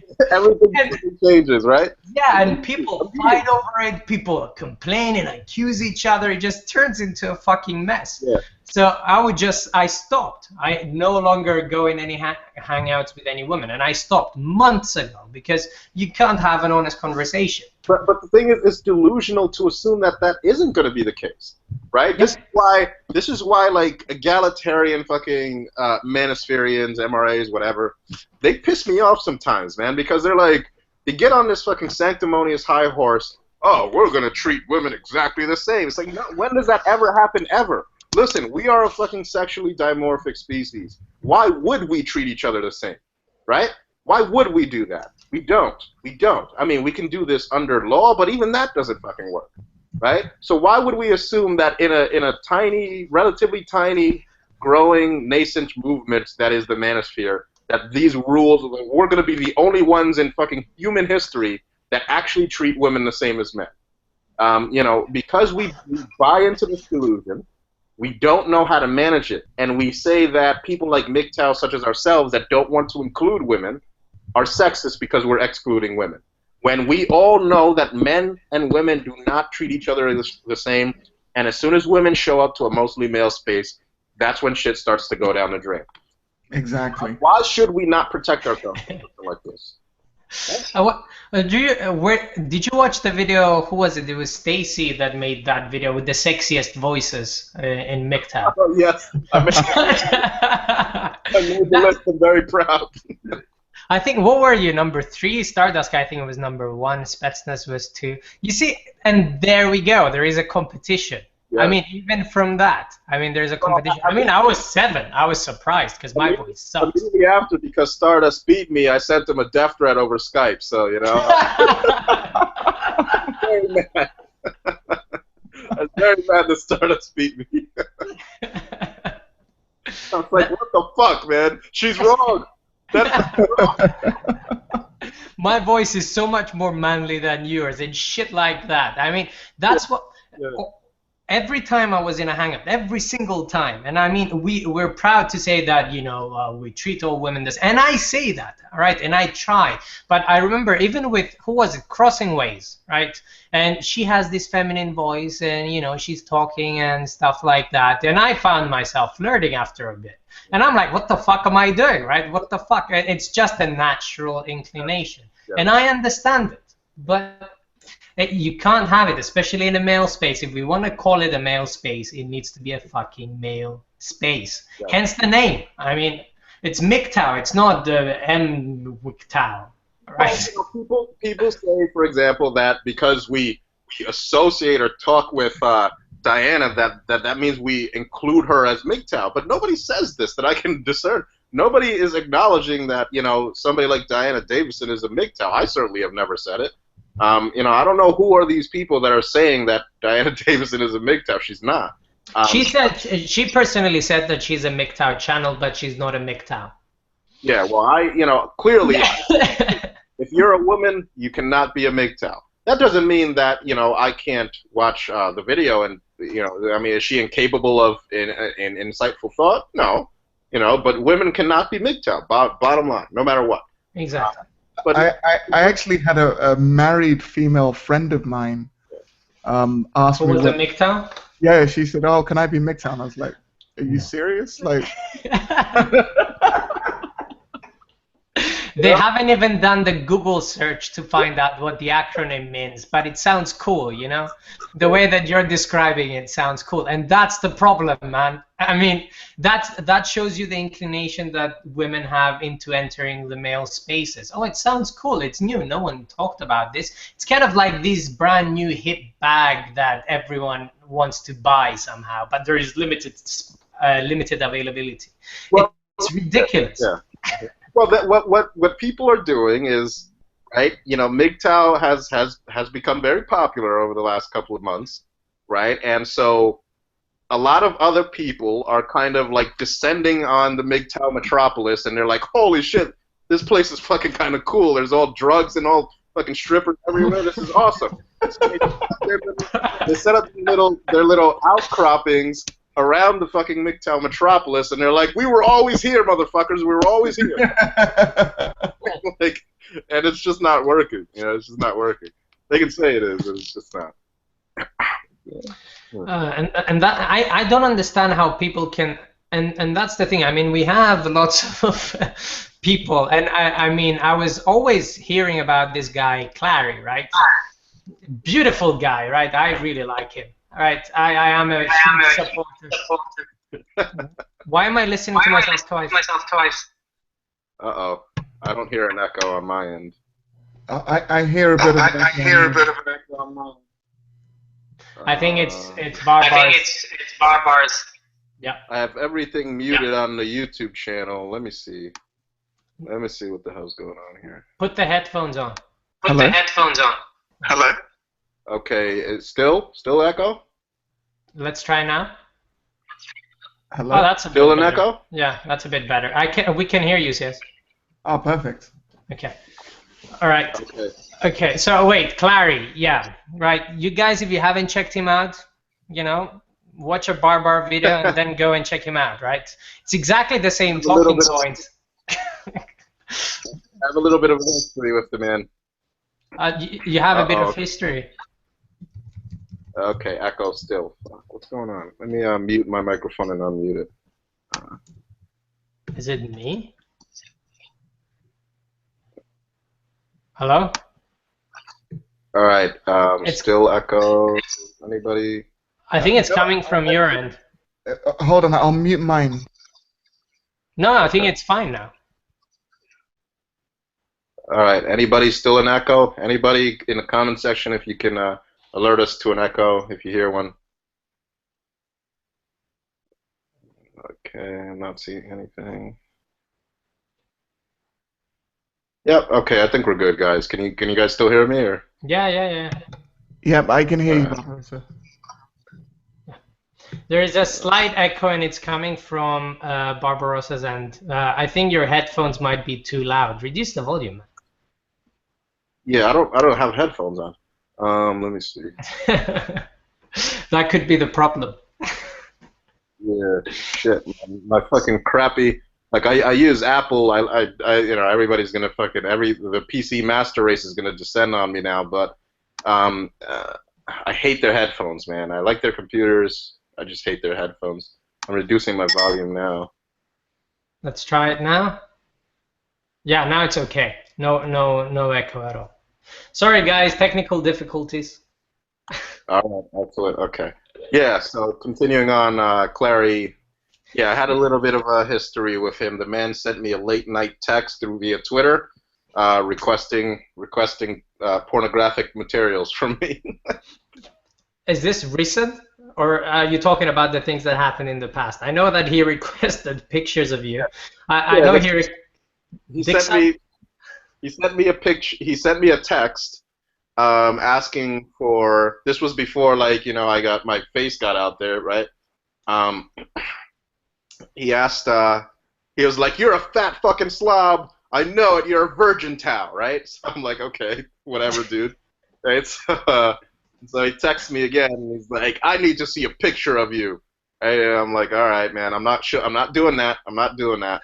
And he's like, "I knew it. You were a virgin towel." So I'm like, "Dude, I'm not. I got laid the other fucking day. Just leave me alone." And he's like, "Pics or it didn't happen." That's when the fucking conversation ended, Yeah. And so yeah, I do have a history with the man. And what I'm trying to say is that all these people that are descending and spreading from claiming to be MGTOWs or whatever, right? I mean, all these divisions, or if we're going to call ourselves MGTOWs, I think within the certain people that are watching videos, they know what they think MGTOW is. But if you go over to the other side, right, to the other side. Anyway, but if you go to the other side, you'll hear that MGTOW is someone that, fucks a lot of women. So the equivalent of a PUA, goes out, picks up women, he gets his value from women and all these things. And I think all these factions did happen for the same reason that women started descending on MGTOW as well. It started being popular and fun. Yeah. Strippers, women, it's hip and fun. You can talk about whatever the fuck you want to talk about, and yeah, that's the root of a lot of the problems. Well, I just really like the amount of energy that's put into perpetuating this narrative that we are literally incapable of getting a woman to sleep with us. These days it's relatively easy. Like when you go, like you've spoken to my girlfriend, right? I mean, yeah, I have. You see how I talk to her, like am I an awkward?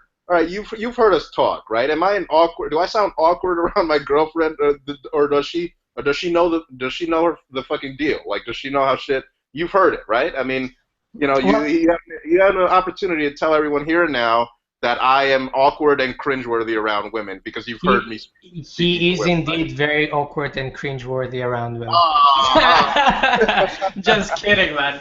I mean, I was telling you this before. I mean, the first thing that attracted me to MGTOW is how people were talking. You, Stardust, etc. Maybe not Sunman as much, but anyway. You guys talk with conviction in your arguments, and I could tell, like, I couldn't see anyone's face, I didn't know how anyone looked, but I could tell that people got laid, and that was important to me initially. You know, when you want to speak to men that know what they're talking about, especially when they talk about women, right? Because if you're going to analyze something, you want to know. And then I started listening to the points and the arguments that you guys were making, and then for me, I could tell that you guys were getting laid because I knew I was getting laid, and I knew it's because I was talking my mind all the fucking time, and that's what gets women to, come to you. And guys that have slept with women understand.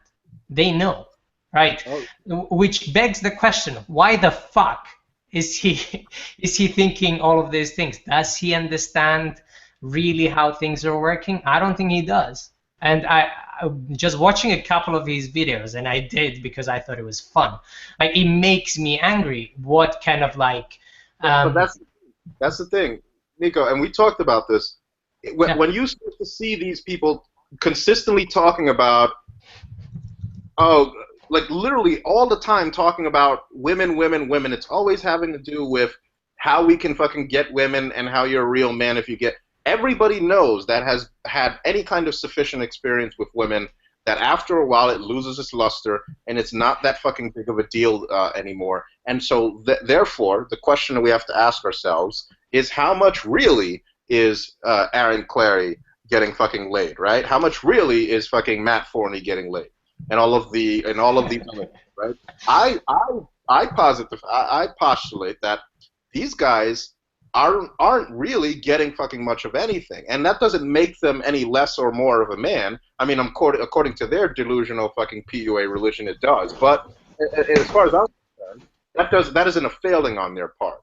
But if we really want to fucking stack up, right, who's really getting laid, you should really be looking at the guys who aren't really obsessively fucking talking about it. PUAs. You know, I've seen some of these guys talk about they spent an entire fucking day approaching upwards of 20 or 30 women.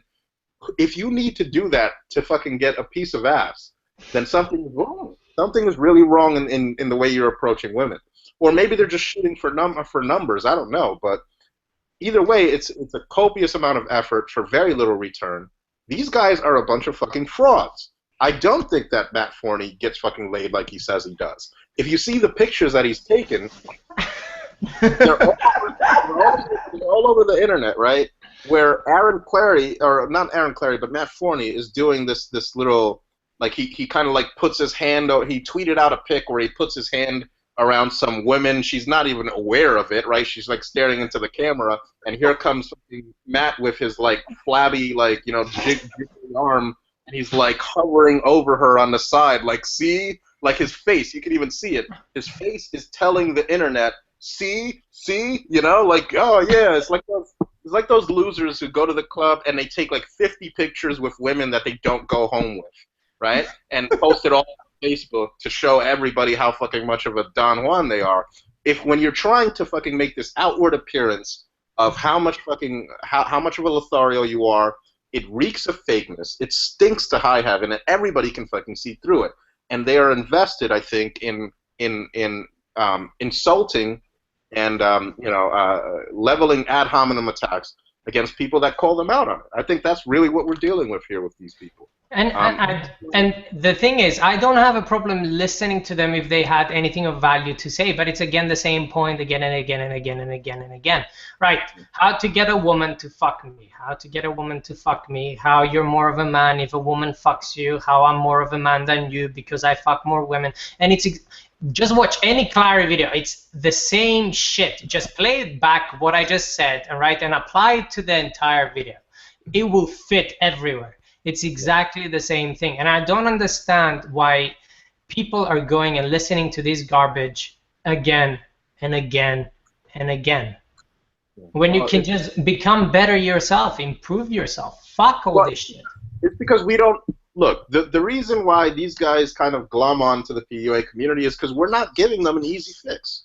We're not giving them an easy fix, right? We're telling people that, you know, women don't fucking love you, man. They don't fucking love you in the same way you love them.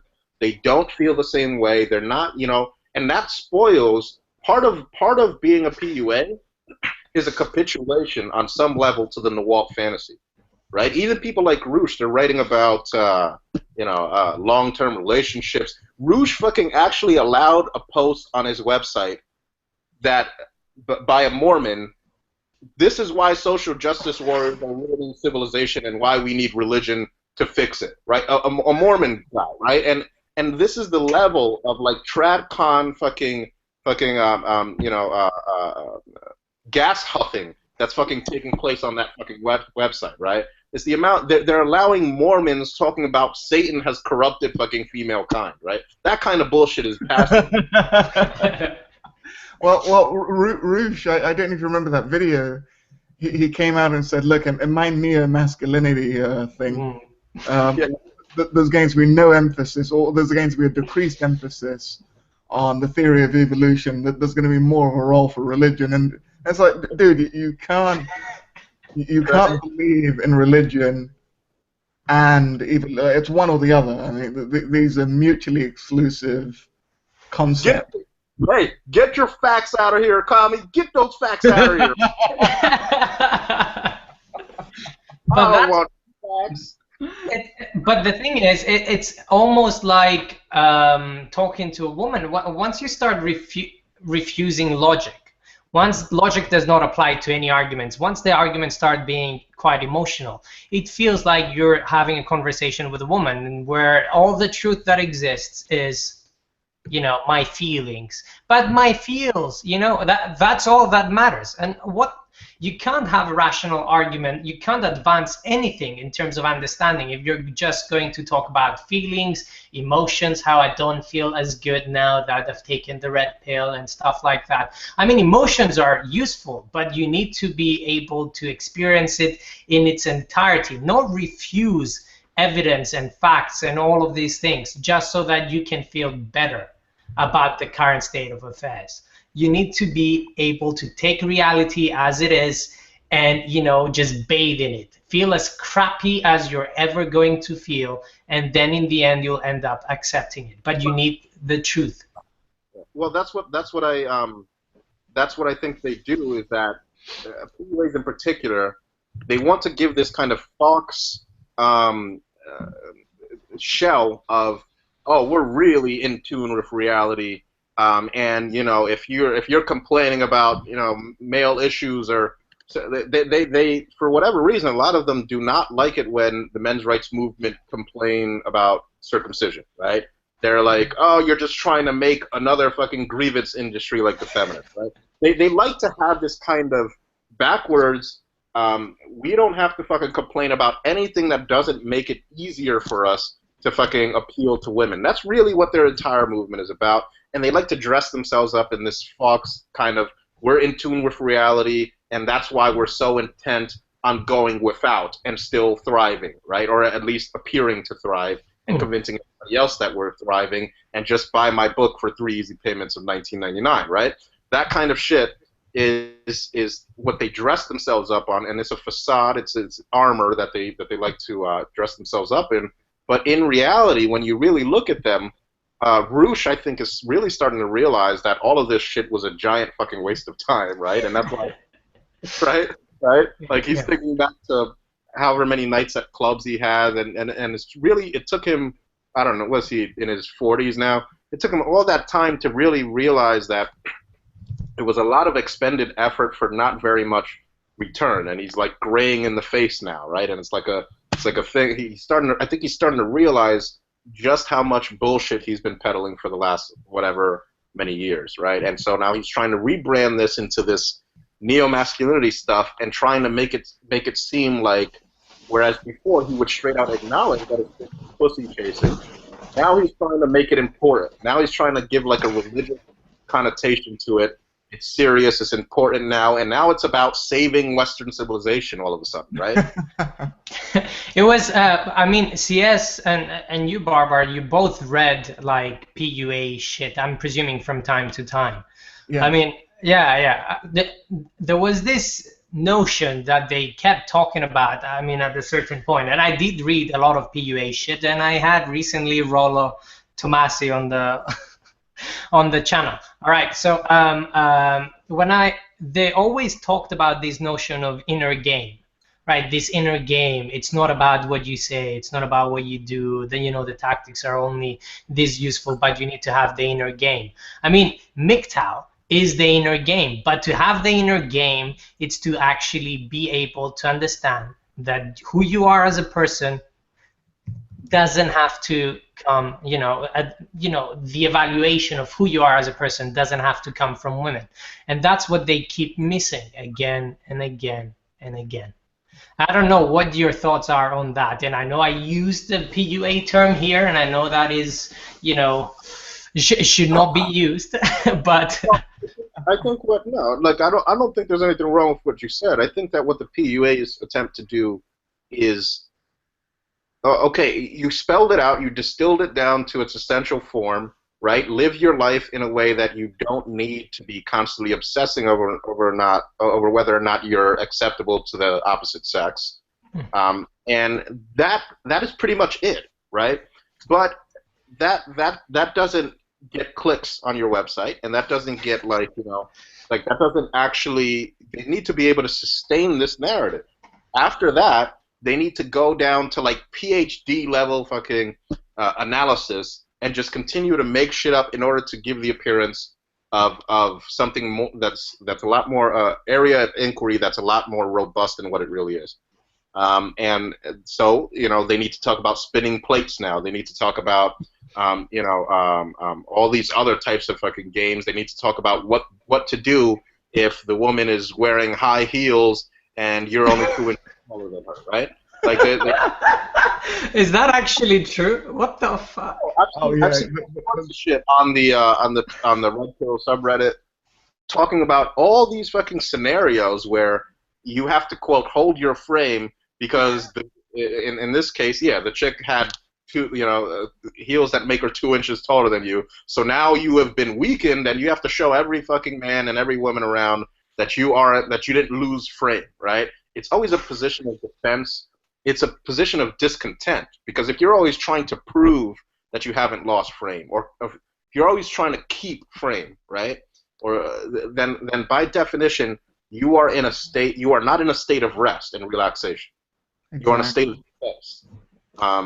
It makes sense, though. I mean, the kind of guys that will search for PUA, right, stuff are guys who are interested in getting, their value from women, right? And because they're not getting any value from women, so they want to go to the PUA, aspect of things and, find ways in which to circumvent biology and shit like that, right?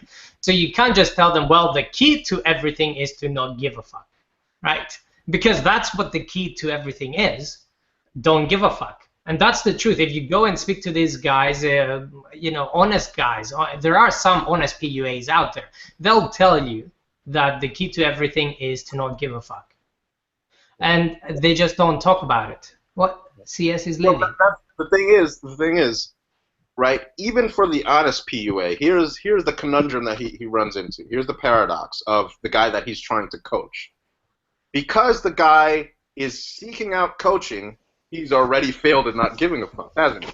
Right? Yeah. So in order to truly not give a fuck, you have to also confront the possibility that in not giving a fuck, your true nature, whatever it is you are, right, whatever your personality really is, could be theoretically repulsive to women. And you have to internalize that and accept that. Once you do that, then you really, if you genuinely really don't care, then it's not going to bother you that women find you repulsive. Now, it just so happens that in most of the cases where men truly are confident and they're just like, I'm doing my own thing, I don't really care if women are into me, whatever.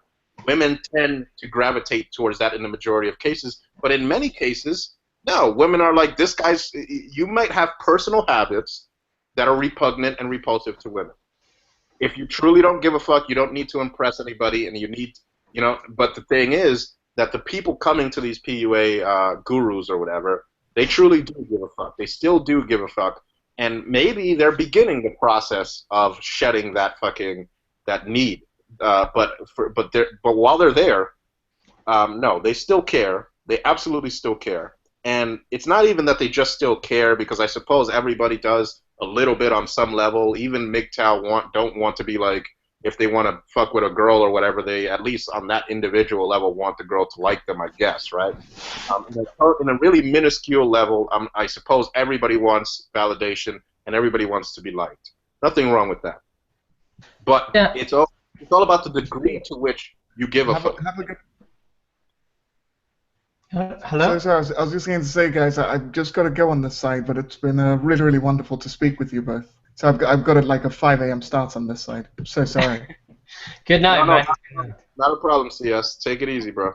All of my love. You have all of my love. Take care, guys. Good night, man. Thanks, guys. Bye. Bye. Take care. Bye. And then there were two, Niko. It's always a sausage fest when there's the two of us. We start talking about like dicks now.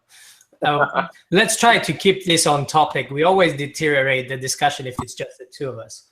I mean, it's my fault the majority of the situations. I'll give you that. Just don't give me a pen and paper, and I won't draw any, the big red or anything like that. Yeah, the big red. Yeah. But yeah, no. I guess what were we talking about? PUAs or yeah? Oh, PUAs. yeah. It's about the degree to which they give a fuck. With the guy just coming into the PUA community, he gives a fuck way too much in, like, I would say 90% of the scenarios. He's coming into it specifically looking for women to like him. So I mean, it's just he can't learn how to not give a fuck. I think it's a process, and to some degree, they do have a point that you only really learn that via interaction with women. I suppose that they do have a point in that case, but I think that it's certainly possible to a degree for people to look at these PUAs and how much effort they put into women and instantly know it's not worth the effort. For a lot of men, I don't think that's going to be the case. I think they have to find out for themselves.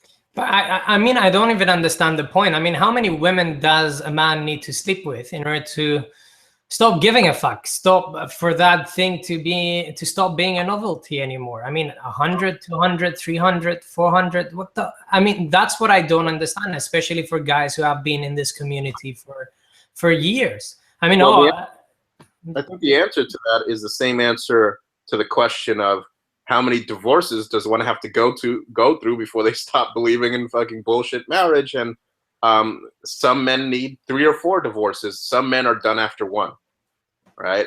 So it's going to differ between the individual, and I think that PUAs tend to prey on the individuals that need to go through the ringer a couple times before they learn.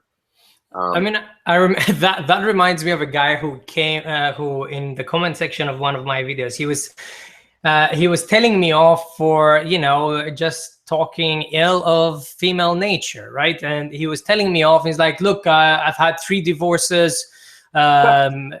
I've had 3 divorces. I'm now with the 4th woman, and I'm planning to get married. And I'm reading this shit. It doesn't make sense. I don't even understand if he sees what he's saying. We broke up because we had some difficulties and things were difficult and all this. And but all of my women have been angelic creatures throughout. And except for the part where they divorced. I call those guys the fucking arrogant martyrs, right? These guys are so intent on going down with the marriage ship, right? That they convince themselves somehow that even after their 3rd fucking divorce, it's like the noble thing to do to fucking go do it again and get bopped over the head all over again. And it's just somehow it's like romantic to them. I don't understand it. It's very bizarre. Yeah, exactly. There, Peter Gibbons is saying fourth time is the charm.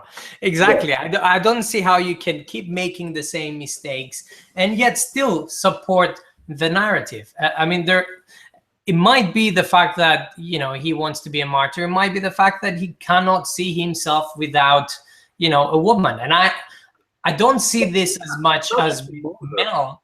Sorry? He's not just a martyr, though. He wants everybody else to go down in martyrdom with him. He's not happy unless other people come with him. And Misery loves company.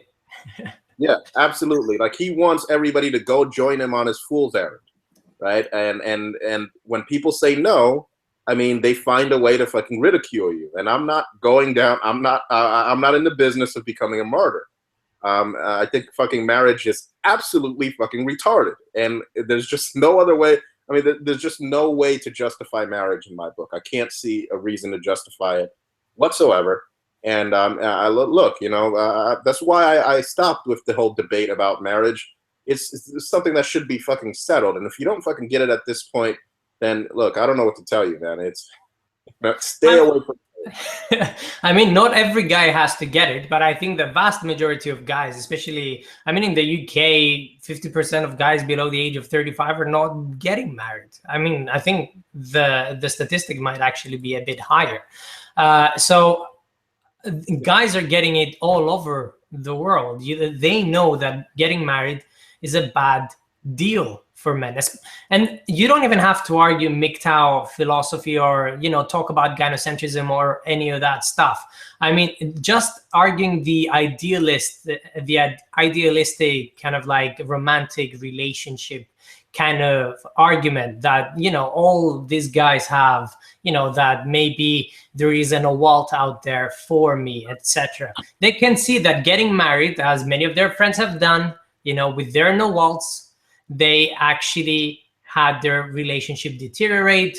You know, it's bad for them. They're not having fun, and they're just making a logical conclusion, even coming from, you know, a different point of view altogether. No, dude, it's look, I made a video about, it was titled on inoculating the culture or whatever. That's what we have to focus on, right? Of course, growing MGTOW is great. And, you know, it's certainly good to have been consciously aware of what MGTOW is, but what's even more important is devising a way by which MGTOW mentalities kind of vaccinate different cultural groups, right? It's like a social vaccination that we have to put into place, right? I don't give a shit if MGTOW mentality is creeping into like white supremacists, right? In the overall sense, even if it's like, you know, even if some fucking, you know, white supremacist guy is like, you know, is taking some of the ideas that MGTOW put forth and implementing it in his own little community, in a long-term sense, that's a net positive, right? If the fucking Black Panthers, who are equally as racist in many respects, you know, take MGTOW concepts and employ that into their community, without even having to discuss us or even give us any credit, it'll eventually add up to a net positive. That's what we have to do. We have to focus on making people internalize these concepts without even having to know who we are and what we're doing. In a lot of respects, it's organically happening, but we also have to be pretty diligent in implementing, getting people to kind of. Well, everybody does this. MGTOW do this. People that know about MGTOW, they'll find a kind of, you know, young, fresh-faced friend, and he's going through some shit with some girl, and you won't necessarily say, "Oh, look into MGTOW," but you might kind of try to steer him through the process of suggestion, right? Yeah, without absolutely. Because you kind of make the judgment that, you know, maybe they're not ready to hear the full fucking they can't take the full effects of the red pill at this point. It would fucking literally like break them in many respects, and that's not an exaggeration. There's plenty of men that do take the red pill and can't take it and end up killing themselves. You know, it's all, you know, when they get the red pill essentially shoved up their ass through the business end of a divorce court, a lot of men can't take it. They kill themselves. Yeah, so, and that's the thing. I mean, I've been telling you I've had a couple of close friends who broke up with their girlfriends. One of them, I actually made a video because he was turning a bit, catastrophic towards the end. He kept asking me, advice on how to sleep with women. I spoke to a couple of girls. In his stead, over WhatsApp, etc. I've arranged for dates and all these things because he was asking for my help and stuff. But then once the novelty just wears off, he slept with 14 girls in 6 months, something like that. And we're talking he's working full time, as many hours as I am. And he was doing this. And I was like, wow, that's fucking determination. But at the end of that all, he just came to me and it's like, man, they're all the same. They all talk the same things. They all talk bullshit, but they're all in essence the same. Yeah. And there you introduce the philosophy because his mind is ready. Yeah. Well, yeah, that's the stages of the red pill, right? I mean, first, you kind of have to get. I mean, it's in a lot of respects. I don't even like the analogy of the red pill because I think it would be more apt to describe it in terms of an IV, like an infusion, right? First, it's like a multi-stepped, a multi-tiered infusion of electrolytes or some shit, right? First, you have to fucking get a bit of an overdose of the sex part of it, the sex aspect of it. And when you do, okay, this is great. Okay, next time, oh yeah, it was cool still, but I didn't quite get that fucking punch. I didn't quite get that high. And by the time you're, in this guy's case, at the 14th woman, you're starting to realize, are they fucking manufacturing these fucking bitches in some warehouse somewhere? Because they're all the same. So exactly, and I've shown. There were occasions where I showed him exactly the same words, using exactly the same words, copy paste from one conversation to the next, and they were all responding in exactly the same way, because all these things, all these responses are predictable. And once he realizes this, once he realizes the novelty goes away, he starts reevaluating his life, all his decisions, and all these things. And then, like you said, the red pill comes in many doses. Yeah, and then, well, after that, I think comes the dose where then it's almost like a part of you dies, right? It's almost like a mourning process of, well, women are like this, and I'm never going to again feel that rush of exhilaration that comes along with believing in the Walt fantasy and being in that moment with a woman, and the fucking the sun is in her hair just right or some shit, right? You're never again gonna have that kind of corny shit that is also just happens to be extremely potent, right? It's corny as fuck, right? I mean, if I could look at myself back in my blue pill days when I was having those moments of what can only be described as almost like euphoria. Yeah, it is. With a woman, and I could look at myself, I'd probably run up to myself and drop kick myself, right? Because it was just, I mean, just looking back and picturing it mentally, it's just it's embarrassing, right? It's a cringe, just cringeworthy. Yeah, I mean, do you still get the moments? Because I said a couple of months back that I miss it in a way, and I know I can't have it, right? I know it's impossible. It's nostalgia. It's nostalgia. It's not even that you can't go out, because I go out with my girlfriend and I enjoy time. Like we spend time together. We give each other affection. All of that stuff still happens, but it's almost as though it's just the magic is gone. Yeah. Back in your blue pill days, it was almost like you could feel the fucking high, man. It was a high. Right, and that is now something has switched in your brain where your brain can't trick itself anymore, right? It can't trick itself at least to the degree that you used to experience it. And now it's just okay, it's just there, and it feels great to have fun with my girlfriend. I'm not denying that, but no, I will never feel that exhilarating feeling that will allow me to not fucking sleep for an entire night and then go to work just because I would spend more time with her that way, right? It's gone. That's fucking gone. I mean, the red pill kind of just took out a giant fucking steak knife and plunged it into that over and over and over again, and the shit it's just bled everywhere. It's done. Like, call it a day. Start the funeral. It's fucking gone, right? It's gone. That's why MGTOW is a hard selling point. I mean, it was violently accosted by the red pill. That innocent thing was just the red pill just came and took his dick out and just ass raped it, and then fucking, you know, it was like brutal. I don't even want to say it because, you know, people will think I'm disturbed or some shit, but it killed it, right? So that's dead and gone. So now you have to ask yourself, okay, how do I want to proceed from this point? Am I going to continue on? And I can't trick myself anymore. So yeah, you know, I have to accept the consequence that if I do choose in the future to be with a woman, it's going to be with this kind of a little bit more of a lackluster situation, right? That is the price that you pay for accepting the red pill. It's from then henceforth, you will not be able to receive the high of courtship anymore at anywhere near the degree. It's like you have to resign yourself after living in Colombia and snorting the purest cocaine ever. Now you're fucking in fucking Detroit and you have to deal with freebasing crack, right? That's the kind of comparison we're dealing with, because they're drugs.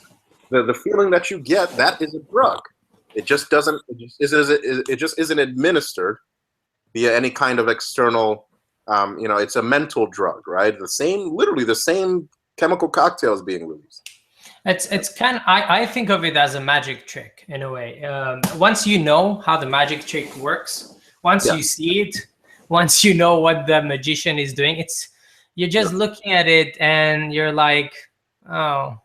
Dude, no, I would liken it even more. I would liken it to the first time you discover that that magicians aren't really performing magic. It's not knowing the trick. It's the feeling that you get when you've gone from assuming that everything the magician is doing is real magic to discovering that fucking magicians are just fucking doing, you know, sleights of hand or you know, visual illusions to get you to think the trick was real. That's it. Yeah, that's the perfect term. Lax, endogenous drug, right? Yeah, absolutely. Endogenous. It is an endogenous drug, man. It's absolutely. It happens naturally, etc. And I don't know what we can do to ourselves. I mean, you can still feel the pleasure, but you know what's happening. And once you know what's happening, well, you know what's happening and you can control it. Yeah. Well, you know, that's why I think it's important that, you know, like if you can't get a girl, for example, that's willing to, you know, allow you to satiate your need for like variety or whatever, right? Then you shouldn't even get involved in the first place, right? Like I told my girl that, you know, you're going to be responsible for occasionally bringing another girl to me, right? And you know, that kind of allows it simulates the excitement, I guess, that you can get from, you know, from the blue pill days to a very small degree, but at least it's something, you know, it's new, it's different, so you have fun that way or whatever. And you know, if your girl isn't cool with that, then, you know, you probably shouldn't be with her. You know, another hard selling point for the traditionalists. Yeah, of course. Yeah, the traditionalists, they have their little family values bullshit. Nobody wants to. That's the thing. Nobody wants to live like that anymore. Nobody wants to live that way anymore. Where you know, you have 2.5 kids, you have to go to work 60, 70 hours. No, nobody wants to. Who wants to do that?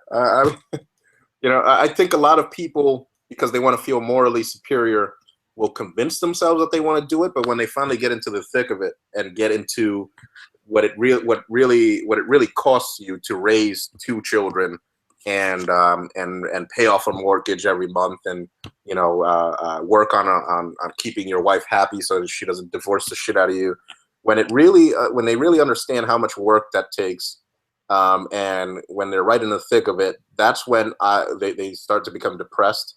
That's when divorce, you know, follows, because they failed at satisfying the wife. That's when it happens, man. That's when it happens. I know, and it's this thing of living your entire life. Your entire life's purpose is to satisfy that other person. It's just not good enough. And even when you show it to them, I mean, I have a couple of friends, and I showed it when I show them what they're doing. I mean, just sitting back, and I use other people as observants because they think I'm remotely biased, right? And you show them what they're doing, they just don't understand it because they still haven't had that pill shoved up their ass. And they will, inevitably, invariably, the majority of them will. And I don't wish them harm, but... Even if they don't get divorced, you know, how many of these guys are going to just waste away the best years of their life, right? Just working and supporting the wife, and after a while, man, you start to see. I remember when I was a teenager still. I think I was around 16, you know, and everybody does weird shit when they're at that age, right? So I had this thing where I guess I expressed my fucking contrarian identity by buying exotic pets, right? So I would have all sorts of snakes and lizards and even a tarantula at one point, right? Oh God, okay. I had a tarantula, right? And I actually liked it. It was actually very low maintenance pets, and you know, the rose-haired tarantula, and it was very tame. Never once bit me. Never once acted aggressively towards me. I would let it crawl all over my body, my face, like crawl over my head. My girlfriend at the time was like terrified at the thing. But the coolest part about this tarantula was the way it ate. Right? For some reason they're very partial to. It's called sphagnum moss. I don't know if you know what this stuff is, but you can buy it at pet stores. Okay. And so you put so I wanted to train it to associate feeding time with a certain area of its like cage or terrarium or whatever. So I would take the crickets. It would eat crickets, and I would throw it in the sphagnum moss or whatever, and the crickets were also partial to that, so they would tend to stay in that area. And so here comes the tarantula and does its thing, and it just pounces on it, and it, you know, injects its little fangs into it, and then it does a little like web. It's very, very interesting to watch. Mm-hmm. But this spider would like it would suck the juices out of these crickets. It wouldn't I mean, it doesn't have like a wide enough mouth to just eat this cricket whole. It has its fangs and whatnot, and so it would pounce on it. It would inject its fangs in it, and it would slowly just suck the juices out of it until the cricket, what was left of it, was basically just a dried up husk with no kind of internal fluids or anything like that.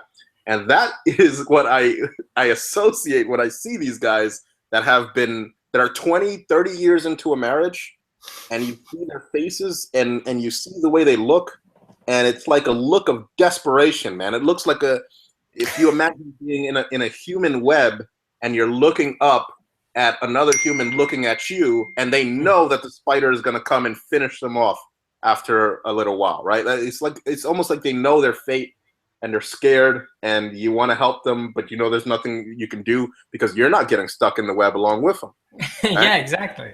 And I mean, my father said it best. I mean, my father is in what you will deem to be a happy marriage. I mean, happy means he hasn't killed himself yet.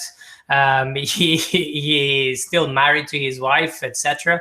And I asked him, you know, in front of my mother, in front of all of my siblings, etc. And I asked him, you know, if you had the chance to do this all over again, you know, if you knew then what you know now about getting married and stuff, would you do it again? And he said, no, of course not. I wouldn't do it. And I asked him, even if we weren't born, and he actually said word to word, fuck you guys, right? It doesn't matter, right? I'll be a lot happier. Oh yeah, well it's where the term happy wife, happy life came from, right? Where you have to, and notice there's no like opposite term to that, right? There's nothing for like happy husband, right? Because that's the whole point of marriage, is that the husband is supposed to be unhappy. Yeah. Right? Yeah, exactly. It's an oxymoron. I think if you write it in Word, if you use Word to write it, happy husband, it just underlines it. You need to correct that sentence. Exactly, right? Yeah, exactly. Like Microsoft Word just puts that little dotted red line under it, right? Because it's wrong. It's just that's a fucking it's a lapse in grammar or something. It's like dividing by zero, you know? It's like or dividing by infinity. What am I talking about? But yeah, it's not supposed to happen. You're supposed to put your happiness before or your family's happiness before your own. And you are the head of that family, and that's how men get tricked into it, right? This nice status of I'm the head of the household. I'm the real fucking man of my king of my castle. I'll show them I'm the king of my castle, and fucking that just translates to lower life expectancy, more health problems, less time to do what you want to do, less time to watch the game if that's what you're into. You know, you want to go buy that fucking RC airplane and go fly it in the fucking football field? Nope. Little fucking Johnny needs braces. Get your ass to work, right? Yeah, exactly. But it's true. That's exactly how it is. I mean, CS made an excellent video recently, one of his latest ones, where he actually listed all the reasons not to get married, right? Yeah. Actually, I gotta watch that one. Yeah. Yeah, it's all factual, all real things. You know, that's what happens to you if you are to get married. And he put statistics and everything. And that's the problem, though. Like, guys think they are the exception. Oh, you know, statistics don't apply to me. And you're saying maybe that statistic will not apply to you, but there are like fuckloads of things that are going wrong, right? There's so many things that can happen. One of those things will happen to you. You can't be the exception. Not every single guy thinks he's the exception to the rule. Well, yeah. Well, you know, it's the same thing with the medical issue. They think they're going to be the guy that can work 60, 70 hours a week for 30 years, and it's not going to have a health problem. It's not going to, you know, health problems aren't going to manifest from that kind of stress payload, right? It's just they believe, they put off their worries. In a way, deep down, they probably know that they're going to eventually pay for the fucking criminal contract that they've entered. I mean, it boggles the mind how much effort has been put in the manosphere towards defending marriage. What the fuck are people thinking? Why? I mean, I think it's because they're thinking marriage, nuclear family. You know, that's the only way to raise children, etc., etc., etc. They don't think about the consequences of the marriage contract and how it doesn't lead to a nuclear family anymore. It just leads to, you know, children being raised away from their fathers, fatherlessness, criminality, all of these things. If you go to the root of it, right? If you go to fatherlessness being the root of it, if you go a bit further, then there is, you know, marriage as another reason, because people are getting married, women are deciding to get divorced, then they take children away, the children are being raised in a fatherless home.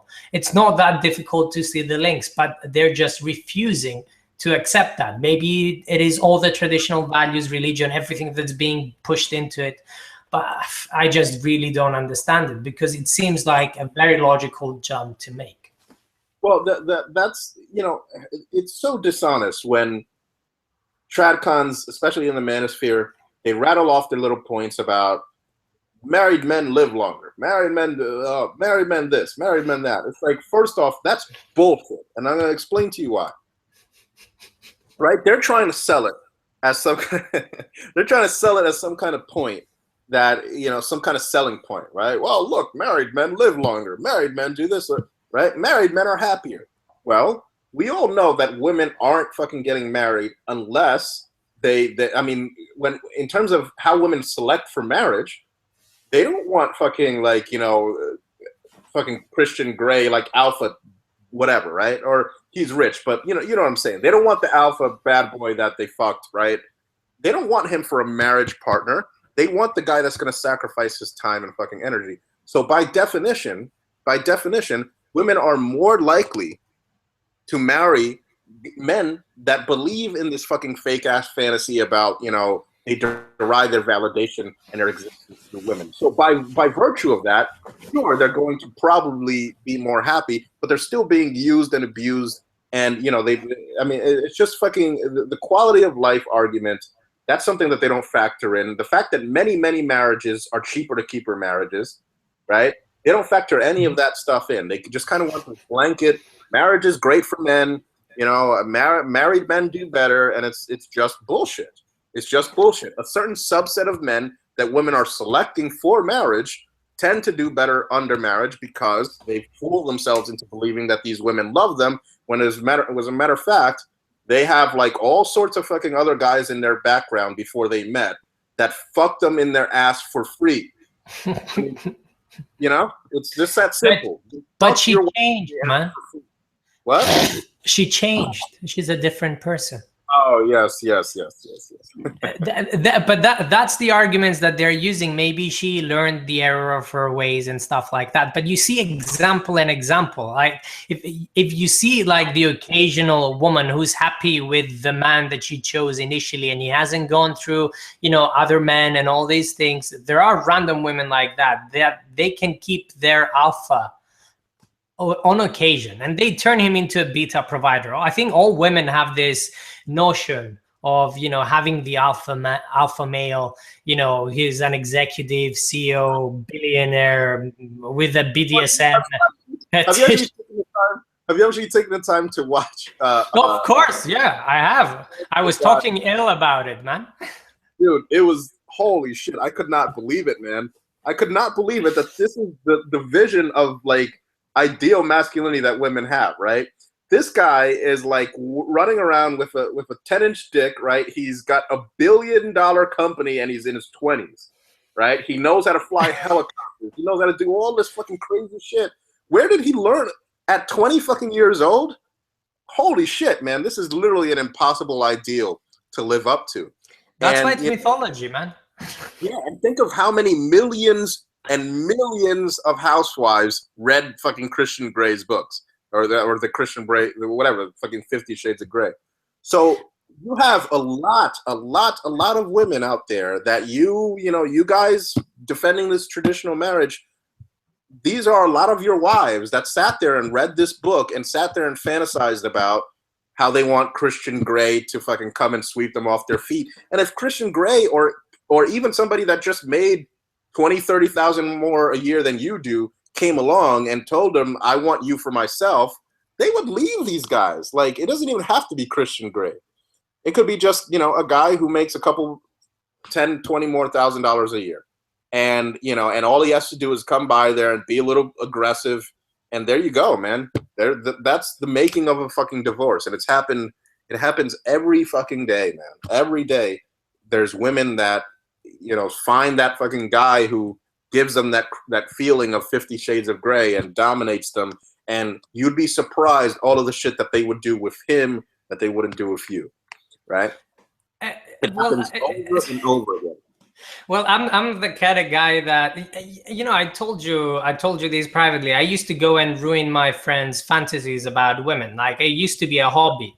Like, oh, this girl is so good, you know, she's been dating her boyfriend for, you know, 7 years or whatever shit was happening. She's such a good girl, you know, and all these things. I'm like, okay, fuck it, I'll go and fuck her. And I'll go and do that. And they'll be like, oh, yeah. I thought she was different. No one is different, man. They all respond to the same things. That's where all women are like that comes from. And it's sad. It's sad that, I mean, I think it's sad for both the sexes. I mean, women have this fantasy that the billionaire, I mean, even if we assume that it's true, right? Think of it like this, right? There is a billionaire, 20-year-old, fucking good looking, ripped guy with planes, helicopters, everything, running his multi-billion-dollar business, right? That's going to go and find a randomly, averagely attractive woman, and he's going to just stay with her. I mean, I'm a guy, right? I know, like, that's like, it's so funny because this guy, Christian Grey, goes and picks this like average Jane, right? Like, she's like the equivalent of like live action olive oil, right? She's like olive oil, like Popeye's wife, right? Like, nothing good about that chick. I mean, she wasn't impressive in the slightest. And yeah, you know, so here comes this billionaire, and he's like somehow just counterintuitively attractive to her overwhelming averageness.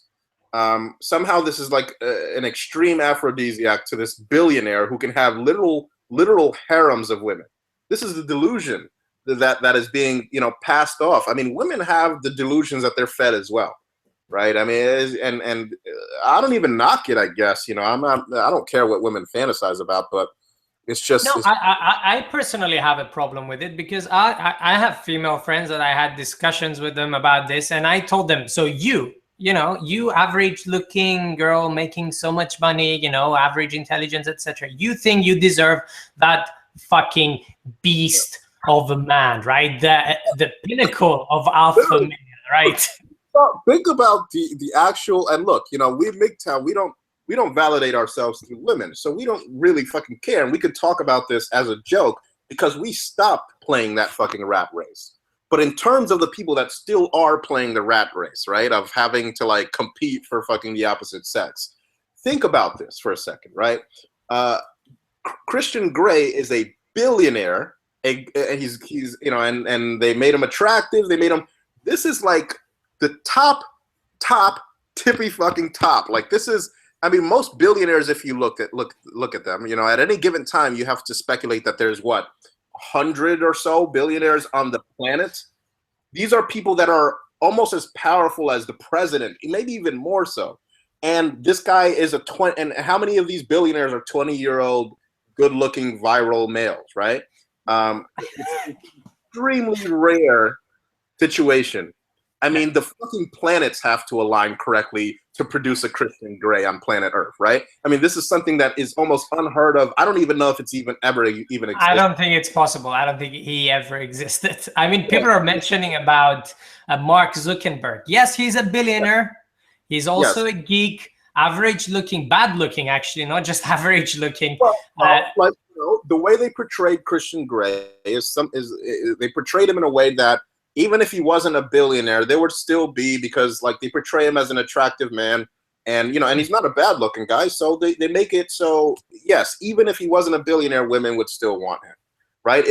So it's like the amount of variables that have to be working in this guy's favor in order to produce a billionaire Lothario on the order of Christian Grey is something that's just astronomical. The odds are just astronomical. Everything has to be working in your favor, right? I mean, I don't think it's ever actually happened. Zuckerberg, yeah, he's like, if he didn't have his billions, he'd just be some average guy that most women wouldn't really pay too much attention to. And he'd have to, like, you know, kind of scrounge for like what he could get, right? Not the case with Christian Grey. This guy is like probably, you know, if Christian Grey was real, he would probably be the most desirable male to the opposite sex that ever existed, right? And he's just going to just say, okay, this chick who is like, there's nothing, you know, I mean, there's just nothing special about her in any way. She is average. I think they cast her as perfectly average in every conceivable way in order to feed into that fantasy. And that is the fucking danger that we risk, right? With having women that will readily eat this shit up. When you see movies like, what's a movie like you've seen Superbad? Are you familiar with this movie, Niko? With what? Superbad, of course, man. Yeah. Okay, so that's what, for lack of a better word, we're going to use a PUA term here. That's what we can categorize as, quote, beta porn, right? So these are those movies that are, you know, the girl just. There's no reason why she should fall in love with this guy, but, you know, he wins her over in some gesture, and, you know, and he gets the fucking girl. He gets like Emma Stone in that case, right, or some shit. But that is just trivial compared to the amount of delusion that it takes for your average everyday housewife to believe that she has a chance with this kind of fucking jet-setting, multi-billionaire, fucking pinnacle of the human male, like the pinnacle human male specimen that is Christian Grey. It's just impossible for women to get a man like this, and it would never happen in real life unless he had some kind of fetish for the most average fucking women around, right? He would have to have a fetish. I would think that he would fuck an average-looking girl, like the majority of guys would fuck an average-looking girl. It doesn't matter to them, but he wouldn't settle with one. That's what the argument is. You're right. You're correct on that. That's what I mean. Yes, he wouldn't incorporate her into a one woman harem. Okay, he wouldn't. You understand what I'm saying? He wouldn't like the way that they depicted Christian Grey in this movie. It was as though he worshipped her. It's literally, I think, the equivalent of saying that a person of Christian Grey's means would then, you know, decide to marry a woman that was morbidly obese. It's just as delusional. I mean, when you're dealing with this kind of, it's just as delusional. It's that likely, right? And of course, this isn't going to happen. This is the damage that can be done when large swaths of the female population are looking into this and getting off to this, thinking it has any kind of reflection in reality. Or maybe they don't. I thought it was an excellent movie to come out, not because it allowed me to do more twisting things in bed, but rather it showed like average-looking, fat 50-year-old women masturbating in a theater, in a cinema, right, to a 20-year-old guy. But when a guy does that, you know, over porn at his home, he's a sick bastard, right? And it just shows you that women value similar things just differently. Right, it's just very different. Yeah. When it turns, oh man, look, once you get a woman's defenses down, the amount of shit that, like, I call my girlfriend, I called her a pervert all the time, like, cause she's like, once you get a woman's fucking defenses down, right? It's like they don't care if it's some guy that they don't want, then yes, they'll act all indignant and outraged if he dares, right? You know, catcalled her or some shit. Yeah. Get her to the point where she has dropped down her defenses and get her behind closed doors and watch her do the most fucking depraved shit you can imagine at your request, right? Let's not fucking pretend this bullshit that, you know, women aren't as fucking sexually obsessive as men. It's just not the case. It's just the way this life is different. I really want to talk to the woman who would get offended, to the guy, the average-looking guy who would catcall her on top of $1 billion wall, right? I want to see the woman that would get offended by that, and I don't think it exists. They do the simple experiments now, the social experiments on like YouTube or whatever, where a guy, he's like asks some girl out, and they're like, no, I have a boyfriend, and then he looks like, hangs his head in shame, like in rejection, and he's like walks back to his Ferrari, and they're like, oh wait, this is your car? Suddenly her vagina got lubricated. Right, that's all. The sight of the extension of that man's masculinity, that is that Ferrari. I mean, it is ridiculous, but it is what it is. I mean, that's how they're. Dude, please tell me you've seen that. And this might even be staged, right? I'm not even saying that this is like completely real. Maybe it's not.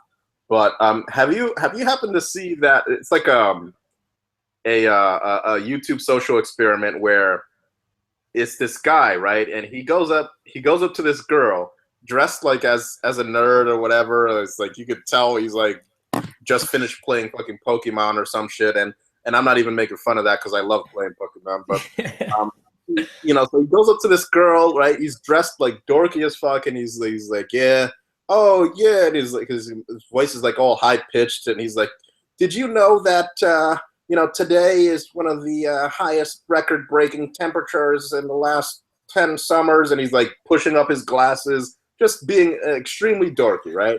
The girl's like, get the fuck away from me. She was handing out like flyers for a restaurant that she worked at. I've seen that. I've seen that.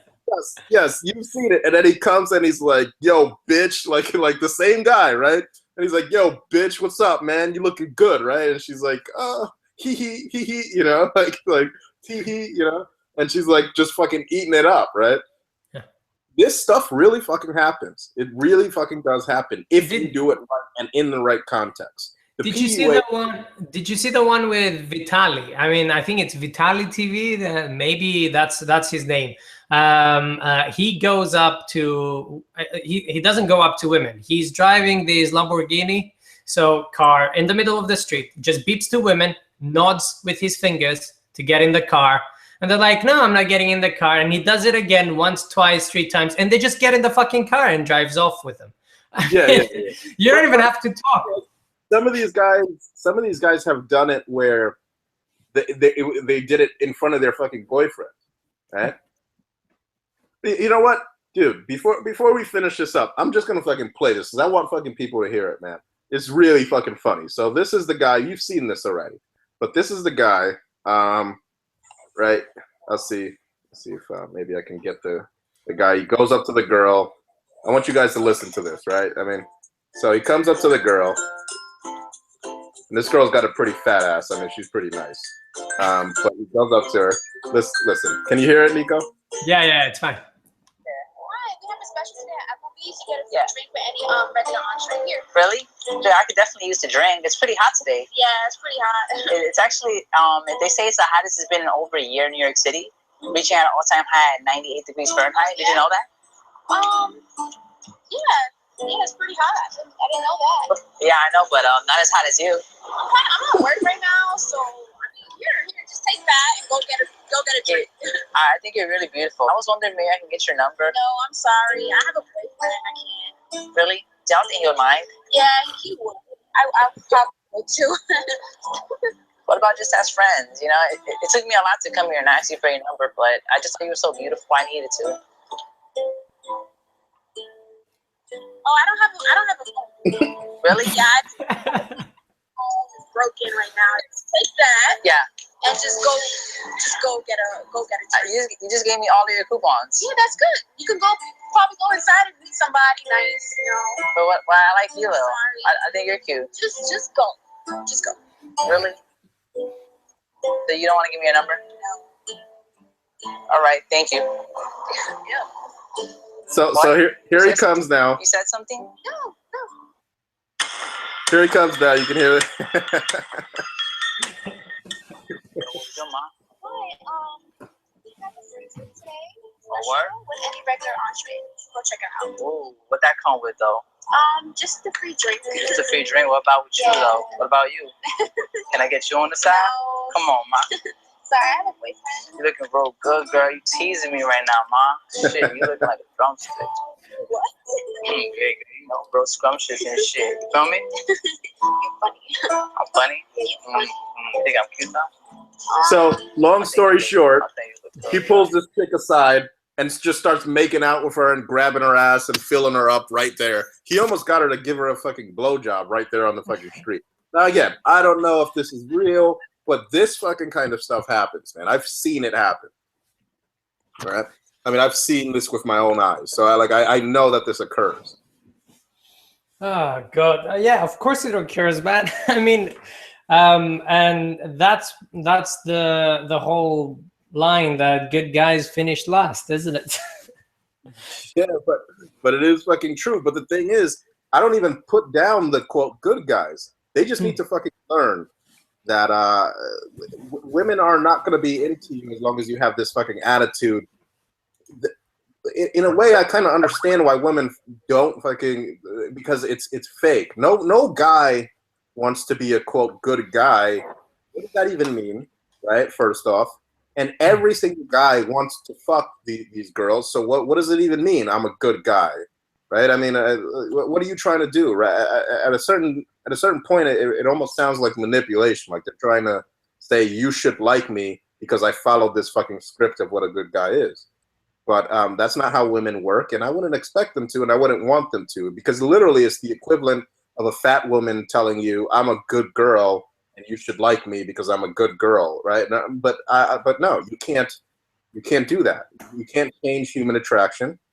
Girls are going to like you, you know, they're going to like guys that are a little bit more assertive and a little bit more confident. There's limits to it. You can't go up to a girl, for the most part, randomly on the street and say, bitch, you know you want this, come right? But yes, with, you know, in terms of like how you approach women, it needs to be where you're not afraid to like just say whatever the fuck is on your mind. They detect that. They have a natural ability to feel that out, and if you're not real, if you're not really real in terms of not caring about them, they're going to pick up on it and they're going to react to it. So it's like, you know. Absolutely, man. You know, but yeah, dude, holy shit, we've been talking for a while. I think it's we've broken maybe 3 hours or 2.5 hours right now. I think we need to end this for at least watchability. I don't think people watch over 2 hours. Sure. 3 hours. Yeah, we did well. Yeah. I'm gonna wait. Are we at 3 hours right now, or 2 hours and 53 minutes? Fuck. Do you want to make it a nice even 3? Yeah, sure. We have another 7 minutes. Questions? Anybody? Questions? Questions. Oh, someone asked before, what's your opinion on Alex Jones? Oh God, you know, Alex Jones. Well, I've talked. You know, look, if you really want my opinion on him, watch the video that I did in response to that whole neo-masculinity thing that InfoWars did. Basically, they exist to cannibalize other new movements into their never-ending battle against the quote elites, right? And basically, he's just another derivative of the cultural Marxism.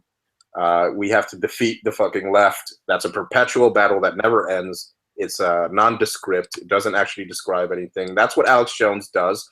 And because people eventually catch on to the bullshit, they say, you know, he needs new fledgling movements to cannibalize and add to that giant fucking battle of defeating, you know, the evil elites, the evil globalists or whatever.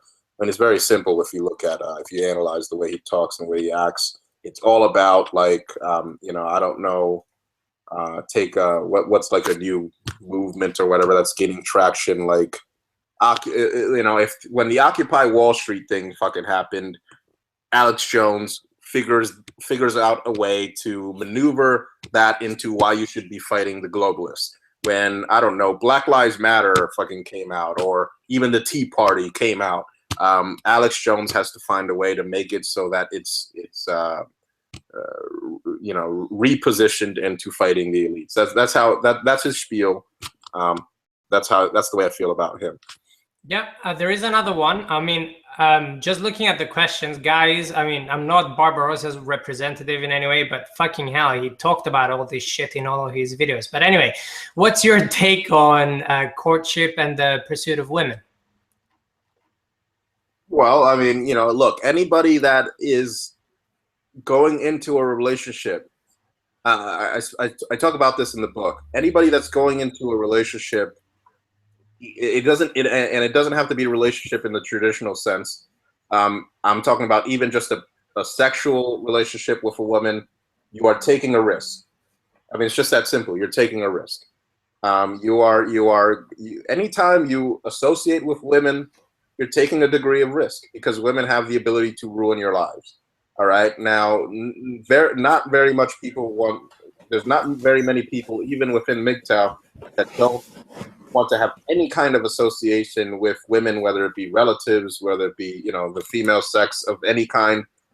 I don't know. You know, there's a lot of MGTOW that aren't willing to go that far. And, you know, that's pretty much it. I think this is a good question. You need to answer it. Some some people call you their Morpheus, right? That's a good compliment, I think. Who was your Morpheus? As in, who was the first that introduced you to MGTOW, forums, blogs, etc.? But I think I know the answer. So, well, that's a good question. I think there were, you know, there wasn't a singular person. It's kind of like a confluence of people, kind of formulated like proto MGTOW thought that that kind of made me, like, you know, like, it doesn't necessarily always have to be a single person.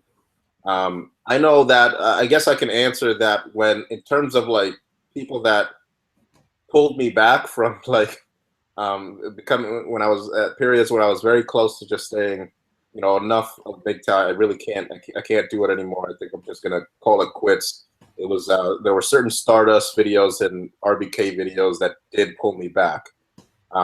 In the beginning, though, there was, like I said, there was very little MGTOW. You know, there was very little MGTOW out there. I know everybody's now is saying that they were here first and they had this giant fucking MGTOW community. I remember when I got into it, you know, it was what can only be described as proto MGTOW. So you know, there you have that. I'm enjoying this asking you questions things. Sorry. How do you deal with women in the workplace if you have to work with them? That's the great part. I work with 0 women.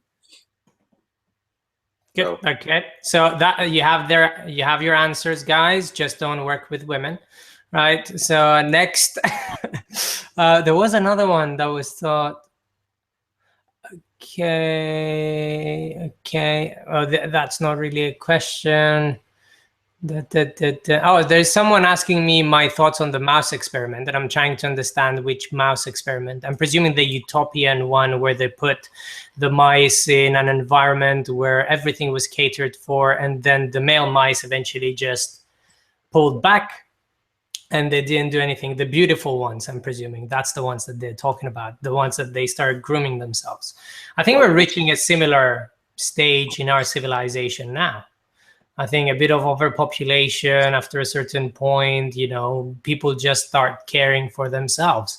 If you go to Japan, for example, guys are already doing that. They're just doing the bare minimum, and they're just living a life just for themselves.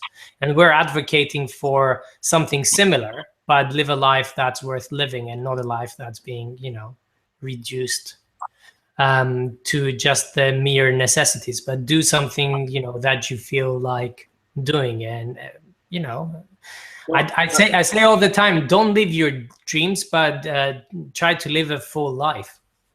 Oh, dude, please let me interrupt you for a second. Go for it.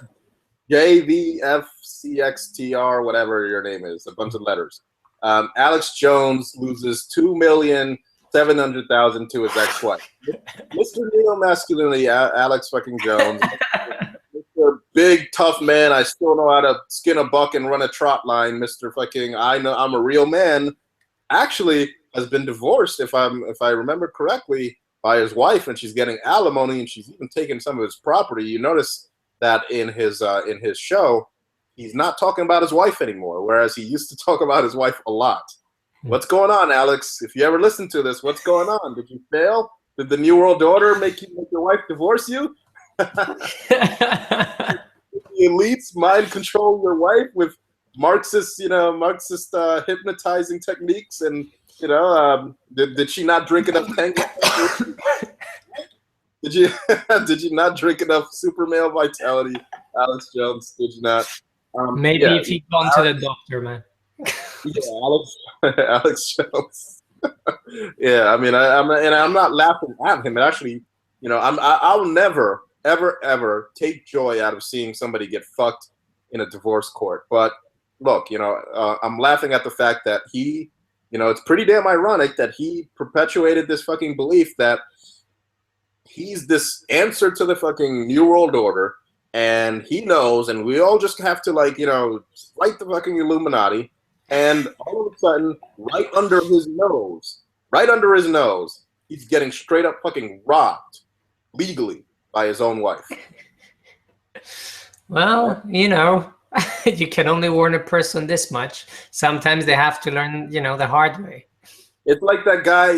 Have you ever seen, Niko? Have you ever watched King of the Hill? Or I have no idea what King of the Hill is. Okay. Are you familiar with the American cartoon Beavis and Butthead? Is like a yes.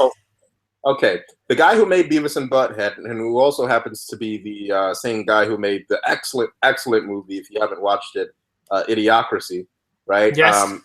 Yes. So this is the same guy, right? His name was it Mike Judd? I don't know. Whatever. The name isn't important. He also made an animated series called King of the Hill, where there was this guy. I think his name was Dale. He always used to wear a hat and sunglasses, and so you couldn't really see him, and he was always talking about the feds are, you know, flying helicopters over his house, and he knew all about the conspiracies. And the only conspiracy, and this is how the actual creator of the series, Mike Judd, characterized him, he said he wanted to make a character that knew all of the conspiracy theories, and the only conspiracy theory he didn't know was the fact that, you know, this other like Native American big strapping buck of a man was banging his wife behind his back, and the only conspiracy he couldn't figure out was that fucking conspiracy. You know, and that's what Alex Jones has become like a parody of. Like he's just, you know, all of this time you spent deciphering the master plan of the New World Order, and there you go. And you know, we all know your wife is probably banging somebody else at this point. If she's divorcing you, she's got some other guy in the fucking works, or is setting herself up for that. You know, so yeah, that's my opinions on Alex Jones. One last question for anybody, me or Nico, and I guess we'll call it a day. Mine is about work, so I don't think there's any point in talking about that. We can talk about that at another point in time, guys. It's not great. Right, let's continue with that. Oh, that's a good one, I guess. You can give a bit of personal advice. Jonah something, how can I convince my parents that I do not want to get married? Just don't. I mean, if I'm answering that, don't, and they'll figure it out in the end. I mean, because there is not much in terms of conversation. You can give them rational reasons, etc., but they want grandchildren. They don't care about anything else. They don't care about your own happiness and unhappiness. At the end of the day, they just want to fulfill their biological roles. They want to have someone to play with. Grandchildren are excellent toys. So try to just do what's best for you. Oh, okay. So people are asking, there's two questions. People are asking about the book. The book, I start a new job very, very soon, and I'm trying to have it done before I start that new job. So that's all that I'm going to release about that right now. There's also a question, but it's coming very, very soon.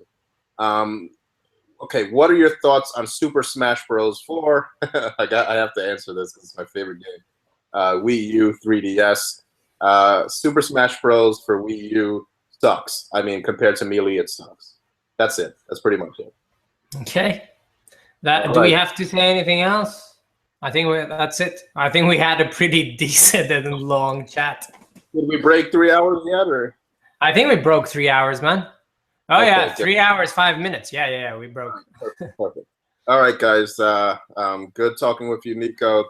Thank you for joining us, and thanks for all you guys tuning in.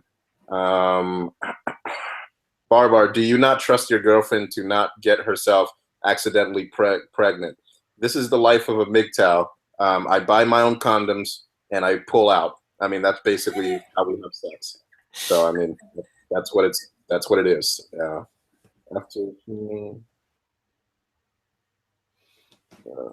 Okay, something about Stefan Molyneux. Yes, Melee is by far the best Super Smash Bros. Yeah, that's about it. All right, guys. I'm taking one more and then we're done. There's 30-second delay, I think, by the time they receive that. They're calling you Bear Bar. Yeah.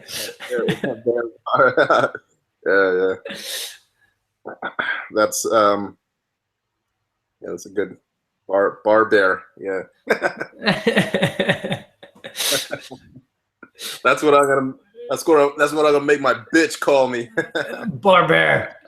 That's my new nickname that I'll make my girl call me. I'm gonna get in there and be a bar bear. Pull out and buy your own condoms. Flush the condoms. Yeah. Well, I usually if I don't flush them because that can fuck up your toilet or whatever, then I put them in the garbage and go throw them out immediately. I mean, I guess some homeless woman can go and then find it and sperm jack me or something, but very unlikely. What was your first gaming console? That was Super Nintendo.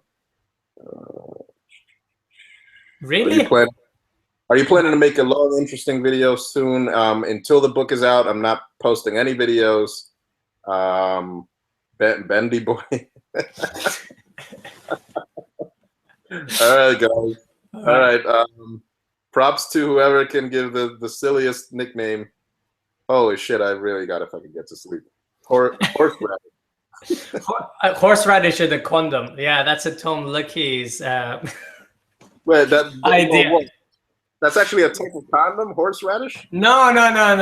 What you do, and you guys can do this as well. So what you do is you to see if your woman is trying to, you know, inject herself with the leftovers. All you do is like tie a condom, you know, your used condom, and throw it away at your own pace afterwards.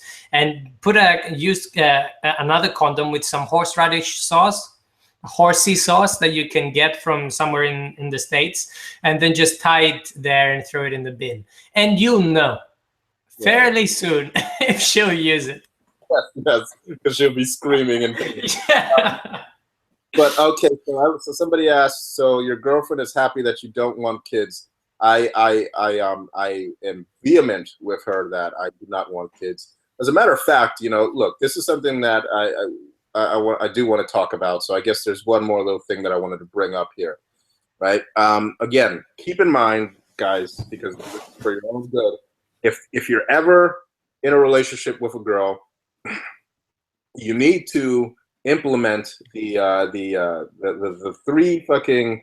3-point strategy to avoid any kind of pregnancy. Or no, 4-point. I call it a 4-point strategy. Only date women that are pro-choice. I know some of you guys are fucking pro-life. Tough shit, man. Fucking get with the times. Date women that are pro-choice. B, make sure, absolutely, that she's on birth control. You know, I mean, of course, you can't be with her the whole amount of time that she's there. So yes, if she really wants to be deceptive, she can, you know, miss pills. Yes, but you know, it's always good to at least establish that you guys that she should be taking birth control and that she has agreed to taking birth control and all of that. Wear a condom, of course, and then pull out. With this, I call it my 4-point system. I sound like I'm fucking selling, you know, garden shears on an infomercial right now.